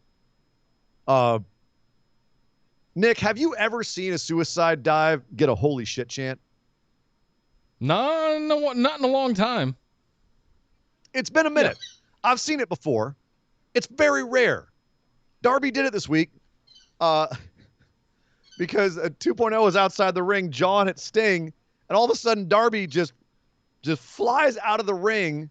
I mean, it's the speed and intensity with which he dove out of the ring was absolutely terrifying. It was right into the camera. You didn't see him coming because he was behind Sting from the camera's point of view. It was amazing. And he did a header into the barricade. He cleared. He could have easily jumped into the front row. It's nuts. Oh, easily. Maybe down the third row. He could have been on that. Unbelievable. So this was a lot of fun. Obviously, Moxley, Kingston, and Darby kicked their asses, and Sting was just kind of there being Sting. We just talked about Christian. He had a match against Blade. Looked like a well-oiled machine. If this was the intention, to have Christian start off with his first few matches looking like he was trying to get his wind back, and then after a while look like he was just a monster, they've accomplished that. Because now Sting is genuinely looking like you've got to cheat to beat him. And Blade tried, bless his heart, he went for the knucks, and Christian just said no. Yeah. Beat him straight up, and then said, basically he's coming for the elite. I'm number one contender, coming for the elite. So, like I said, maybe they're sitting here going, Christian's going to be him against Omega, and we're all sitting here going, oh, are you really going to do that, guys? Are you really? Are you worried about that? Are you genuinely worried they're going to do that, Nick? I'm genuinely worried that they're going to give anybody but Hangman Page title shots until he wins it. Because I think it's a waste of time. It's a waste of effort. There's no way Kenny's dropping that belt to anybody else except Hangman Page, so why bother? I feel like it is the hottest story in wrestling right now. Yep. It is absolutely everything we've been waiting 2 years to see. Almost 2 years. Since Hangman Page rode a horse out on Dynamite, he was kind of the chosen one on that in the first night, right? He just felt like he was there to be the big face champion. And first it was, Yes. it's Cody. All right, fine. Oh, it's Jericho. Okay, fine. Oh, it's Moxley. Okay, fine. Oh, it's Kenny. Okay. All right. Well, now's the time. Full circle But I like through the the fact whole that arc. it truly felt like this was the plan all along. And that's why I think people have invested in it, is them, like, you and I were hook, line, and sinker. Yep. We were like, oh, brother, it's Hangman Reigns. He's just going to come in and run roughshod and just, they're going to give their boy the No, he lost to Jericho. Devastatingly so. And he became the tag champion, but it was, in the midst of a whole bunch of drama and all this stuff. They've taken him on a ride. And it's going to pay off I'm so huge. very engineering. I just hope, like I said, The question is, do you pull the trigger in a month at All Out, or do you wait 6 more months and do it at Double or Nothing? 8 more months. If you're going to wait, you need to get him off of TV for a while. Cool it the hell off. Because it was red hot there about 2 weeks ago, and now people are kind of like, Christian, Christian's cutting promos backstage with Marvez going, I'm next. I'll outwork everybody, and I'm the number one contender. You know what's as good as being the best is being elite. Ha ha, wink, wink, click, click. Okay. Hey, man, love Christian. The dude looks amazing. Yep. He is doing amazing wrestling. He has not lost a step. It's incredible. You're getting in the middle of my Hangman Page, Christian, and that's dangerous. That's dangerous if that's what they're going to do. So I am worried about that. Because I don't think that we're alone in looking at this and going, dude, from a story standpoint, you can't drop Christian in the middle of this. I mean, Hangman Page it's lost to the champion. Theoretically, he should be at the back of the line. Right. And there shouldn't be any more issues here. So I'm wondering how they get him back to the title shot in month. So speaking of title shots, NWA Women's Championship #1 contendership match. The Bunny got attacked by Layla Hirsch during that Christian and Blade match. They tussled to the back, and then they had a match later. Great little match. Obviously, Bunny is more of the veteran. You could tell she was calling the match a few times. She was calling out spots to Layla, who looked real good in this match, and then looked hilarious next to Camille, the new NWA Women's Champion, who got into the ring. She's supposed to face Serena Deeb. Serena's injured, so they can't have that match. So now it's going to be Camille versus Layla Hirsch, who comes up a little bit higher than Camille's belly button. Camille's not small. Camille was Braun Strowman's girlfriend at one point. Mm-hmm. She's like a female Braun. She is huge. And she's also she from might have Durham, been like North a Carolina, normal size woman for him. Right here in my neck of the woods. Yep. Not a good corn-fed Carolina girl. Yep. Yeah. They don't call her a brick house for nothing. So her versus Layla Hirsch going to be that's going to be an interesting match. Yep. That's Randy Orton versus Rey Mysterio. 2021. But there will be, as big as she is, there will be some beautiful strength spots from Layla Hirsch pressing her and throwing her around. And Camille. All the way around. I'm curious to see what they do with that. Speaking of women challenging other women, there we go. Britt Baker came out to find out who her next challenger was going to be. It turned out to be one Red Velvet, who stalked out the ring during Britt's time, which Britt was not very happy about. It's my time. What are you doing out here? Red Velvet says, I'm here to challenge your ass. And Britt goes, funny, the last time you faced me, I beat you in 3 minutes. What are you doing here? And Red Velvet says, that's great. Why don't you bring up the time that you beat me when I was an enhancement talent? I haven't lost in 7 matches, and I've got a great record. So how about you try me again? All right. Good stuff. And then shoves Britt and everything, gets in her face. All right. Way to make yourself. That truly felt, unlike a lot of these times where people interrupt people in wrestling, Nick, do you agree? That felt like someone genuinely coming out and calling their shot. Totally. Making the champ listen. Extremely white meat babyface thing to do. Absolutely loved this. I love someone who will come out and just call somebody out like this. I think it was a great look for Red Velvet. I think Britt Baker handled it in a very condescending way, as she should. And like, who are you? I don't even know your name kind of stuff, right? And Red Velvet going, well, you're going to know me, DMD, when I whip your ass and take that title. I love this. I think this is wrestling. This is exactly what the women's division has needed for a long time. We've needed listen, Hikaru Shida was a fine champion. We didn't have this kind of stuff happening. Since Britt Baker has had it, we've had a lot of bants, we've had a lot of challenges, we've had a lot of backstage segments. This is the kind of stuff that you need happening around a champion to make people give a shit about them. And she's an interesting champion because people cheer for her and they love her. And she openly cheats. You even had Red Velvet here say, yeah, I won all these matches. Oh, by the way, I didn't cheat to win them. Yeah. Looking at Britt like, like that's great character stuff right there. So yeah, it's a much more interesting scene right now. This is happening, I believe, on the first or second Rampage. Yeah, the first next Rampage. Friday, First Rampage next Friday is going to be Red Velvet versus Britt Baker. So cool. Let's get it on, as they say. Couple more things to do here on AEW. Miro had his match with Lee Johnson. It was a Miro match. Yeah, it was a Miro match. It was basically Miro crushes for a while. Lee Johnson gets a little babyface comeback. Kind of looks like he might have Miro's number. Miro hulks up and murders him. Game over. Thanks for coming, Shoddy. You done. Well, beautiful. Bye. Bye. That was hey, look, I was entertained. Yeah, totally. Miro, everything Miro's doing right now is 100% perfect. I had no illusions that Johnson was going to win this match, and I did not care. I was entertained by his babyface comeback. He had a great babyface comeback. Miro killed him. Just what I wanted. Killing, as you said, Miro killing it right now. A couple more little things. Andrade interrupted the Lucha Brothers, who were like, we don't know where Pac is. And Andrade was like, I guess his travel got interrupted somehow. Wonder how that happened. By the way, boys, you should say thank you for me getting you that limo last week. I'll take care of you. if you work for me. And they were like, we don't work for anybody.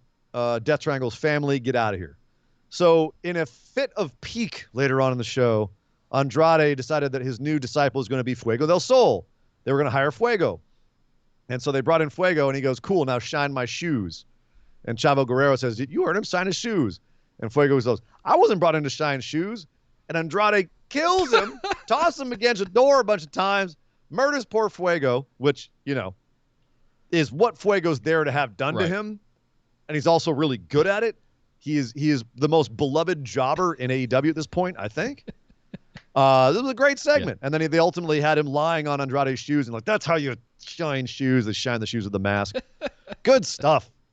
Good. Oh, Andrade, you bastard. You bastard. Great stuff.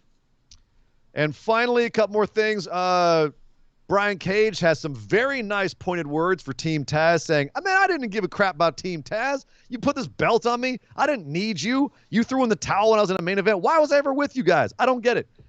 Nick, he said everything we've been saying. Yes. He said everything we've been saying. And Ricky Stark says, I'm the proper FTW champion. I'll show you what's what, Brian Cage. Good stuff. Yes. This is where Brian Cage has needed to be since he debuted. Yes. Yes. It's all coming around. Yeah, I liked the Taz thing initially. I didn't mind the FTW championship thing, but once you started introducing Starks and Hobbs and Taz's kid, what's his name? Hook. Thank you. It got a little convoluted, and Cage didn't stand out as much. He wasn't the superstar of the group anymore. I think this is better with a loudmouth mouthpiece kind of like in Starks. Front of the whole group like this, the littler guy who's just the let me at him, kind of thing going on. And then you've got the machine, the Swolverine just out there just laying waste to everybody. I look forward to the day a year or so from now when Brian Cage is just murdering dudes as the top babyface. He has the potential, as we've seen in other promotions, he has the potential. I think he's going to land right where he lands in a lot of other promotions, near the top, but not at the top. Probably. He might be a champ at some point. I might be TNT champ. Might go for Miro next, and that's one guy that could take on Miro. Yeah. So, but I don't see him ever winning the big one. But he's going to be just fine. Dan Lambert not going to be just fine. He mouthed off to Lance Archer a few weeks ago. Mouthed off about AEW. Lance Archer took him out. So Dan Lambert apparently coming back next week to continue mouthing off. Only this time he's bringing help. Oh. You have my attention. Oh. Who you bringing, and who's Lance Archer going to have to kill? Oh boy. Give me more of that. Don't know where that's going, but I'm prepared to be entertained. Oh, yes. And finally, Nick, speaking of preparing to be entertained, last week we got an abortive Proud and Powerful versus FTR. It was definitely not the match we wanted, not the match we deserved. But this week, I love what they did with that match because that match had to be stopped, or they finished it prematurely because Cash tore the shit out of his arm on what looked like one of the ring rope connectors over by the turnbuckle, and maybe the hook that goes in there that you twist one of the hooks. Yeah. Looked like he caught his arm on that. We didn't really get a good shot at it last week. We were just looked like a bad arm injury. We were kind of saying, if it was Sabu, we'd just tape it up and go on. They showed it this week. That shit was deep. He pulled arteries out. Like, they showed the freeze frame of his skin catching on it. That is, it was nasty. It was nasty. And I love the fact that they're turning this into Dax is now freaking out at PNP. Like, you tried to kill my family. You made my family bleed. He almost died. Like, now it's real. And PNP sitting here going, it's always been real. We told you we make you bleed. We'll make you bleed again. Like, yes, make this more of a blood feud. Make this more hot. I'm so glad Cash is okay, first and foremost. But I'm also really glad that they're making this a much hotter feud out of the wreckage of that Use match. it, and they're doing it. Mel D, They throwing are. 100 bits, said, throwing in some bits for the FTR PAP or PNP vignette, especially when they made the choice to show the world the moment when Wheeler got his arm snagged on the hook that ripped his arm open. My God, that looks nasty. Just up in the flesh and just like being pulled like a piece of plastic. I love horror movies, but man, when it's real, I still get the heebie-jeebies. Everything just clenched when I saw that. But not for the whole show. The whole show was great, Nick. What did you think of AEW this week? Absolutely loved it. Solid Thought show. it was fantastic. Keep it going. Couple of like scary moments with the stories. Yeah, not really. I'm okay. It's I have enough confidence in MJF to see the trials of Jericho go through. We'll see the labors, of Jericho go through. I'm okay with just about everything else that's going on the show. The Christian thing is a little concerning, but I have confidence they'll pull it out. It's Christian. He knows about the greater good. I don't think he's a selfish guy. I think he'll understand. Keep doing what he's doing with Jungle Boy. Keep him away from Kenny and Hangman. Like they were doing such good work with Luchasaurus and Jungle Boy. Why are they pulling him away from that now? Where is Jungle Boy, by the way? I'm just waiting for them to do the bait and switch with us. Yeah. Where we're sitting here going like, they're really going for Christian. And then they go, we're just kidding, guys. It's Hangman all along. Come on. I'm hoping for that. Well, there you go, guys. But Nick, that brings us, AEW, NXT, and SmackDown in the books, but we're not done just yet. Not yet. We can't close out the show without doing a little segment that we like to call our moment of positivity. The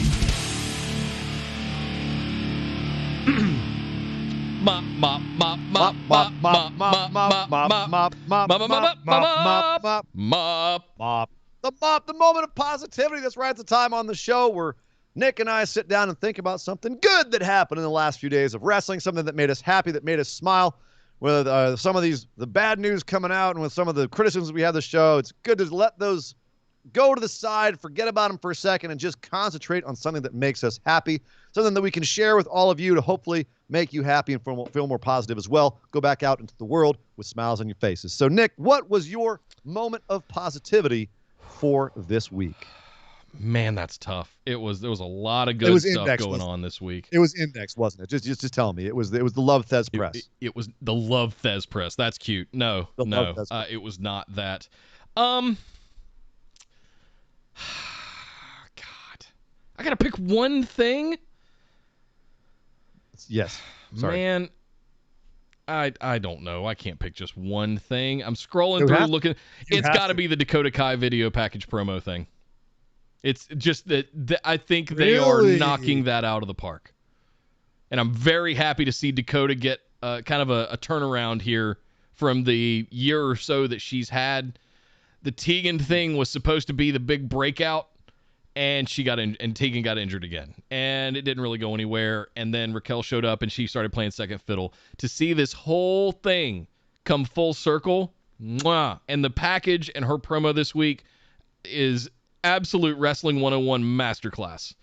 Just go. I mean, if you haven't seen NXT this week, go watch. Even just go watch that promo on its own. I'm sure it's on YouTube somewhere. But just fantastic. How about you, Surrey and Dangerous? What was your moment of positivity this week? Man, again, spoiled for choice. Kyle actually stole mine over in the chat, so I'm not going to do that one. Instead, actually, what I'm going to do is Bianca Belair. Yeah. Standing in the ring between Sasha and Zelina, both outside the ring, but like Bianca's the center of attention. And she's snapping back at them in ways that we haven't seen her snap back since NXT. Yeah. Finally feeling, to me, like she's put all the pieces together. They've figured out like how best to balance her, to get her presented out there, giving her opportunities to feel like the Bianca Belair that you and I believed could be the top of the company. The way that she clapped back at Sasha, the way that she clapped back at Zelina Vega, where you have people in the audience, like you can go back and look, grinning from ear to ear, laughing, like that, having the reaction you want your champ to have when they're snapping off at people, mouthing off at people. That's the reaction you want. Fantastic. So, I'm not going to say I'm relieved, because let's see them do it again. Like one time you can get lucky. But that being said, this week felt really good. It felt good to smile really big at how Bianca Belair was being presented. Loved it. Hopefully they can keep it up. Well, there you go. Kyle threw in 100 bits, said, I unfortunately have to cheat today and have 2 mops. That is cheating. You don't get to have 2. Okay, fine. We'll let it go this one time. 1, the Iron Man match between A-Kid and Jordan Devlin, just chef's kiss. Yeah, that's how dare you take mine there, dude. That match is bananas. Yeah, definitely go watch that match. Bananas. The second one is MLW is officially producing a full-on Azteca Underground show that they are selling to networks. Just yes, this believer is ready for violence and lucha to return. Ring the bell! Ring the bell! I'm waiting to see what it'll be, because while they have some aspects of Lucha Underground, like you got Mil Muertes, you got Dario Cueto. That's about it. So you got Conan, theoretically. So yeah, I'm a wait and see on that. I'm a wait and see on that. Very hopeful, but fingers crossed. Fingers crossed. And there you go, guys. There is the show for your Friday night busted wide open. Eye holes and ear holes. Thank you guys for joining us tonight. Linktree.com/BWO is the place to find all of our links to all of our stuff. Patreon.com/BWO to sign up for some exclusive tiers. Or if you're a YouTube fan, you can just click that join button. Get those same tiers right below with memberships, emojis, all kinds of good special content and things like that right here on YouTube as well. And for all of the bits and subs tonight on Twitch, thank you guys so much for all of that. We love all of the support. Thank you guys for spreading the word about Busted Wide Open. Like, share, subscribe, do all those things you guys know how to do. And everybody have a fantastic weekend. But until next time, my name is Nick Howell. You can find me on Twitter at DataCenterDude. And I am Sir Ian Dangerous. You can find me on Twitter at Sir Ian Dangerous. But by God! Would somebody stop the damn match? This show is part of the Orbital Jigsaw Network. For more episodes, subscribe to us on iTunes, Google Play, or Stitcher Radio. For details and show notes from each episode, check us out, orbitaljigsaw.com.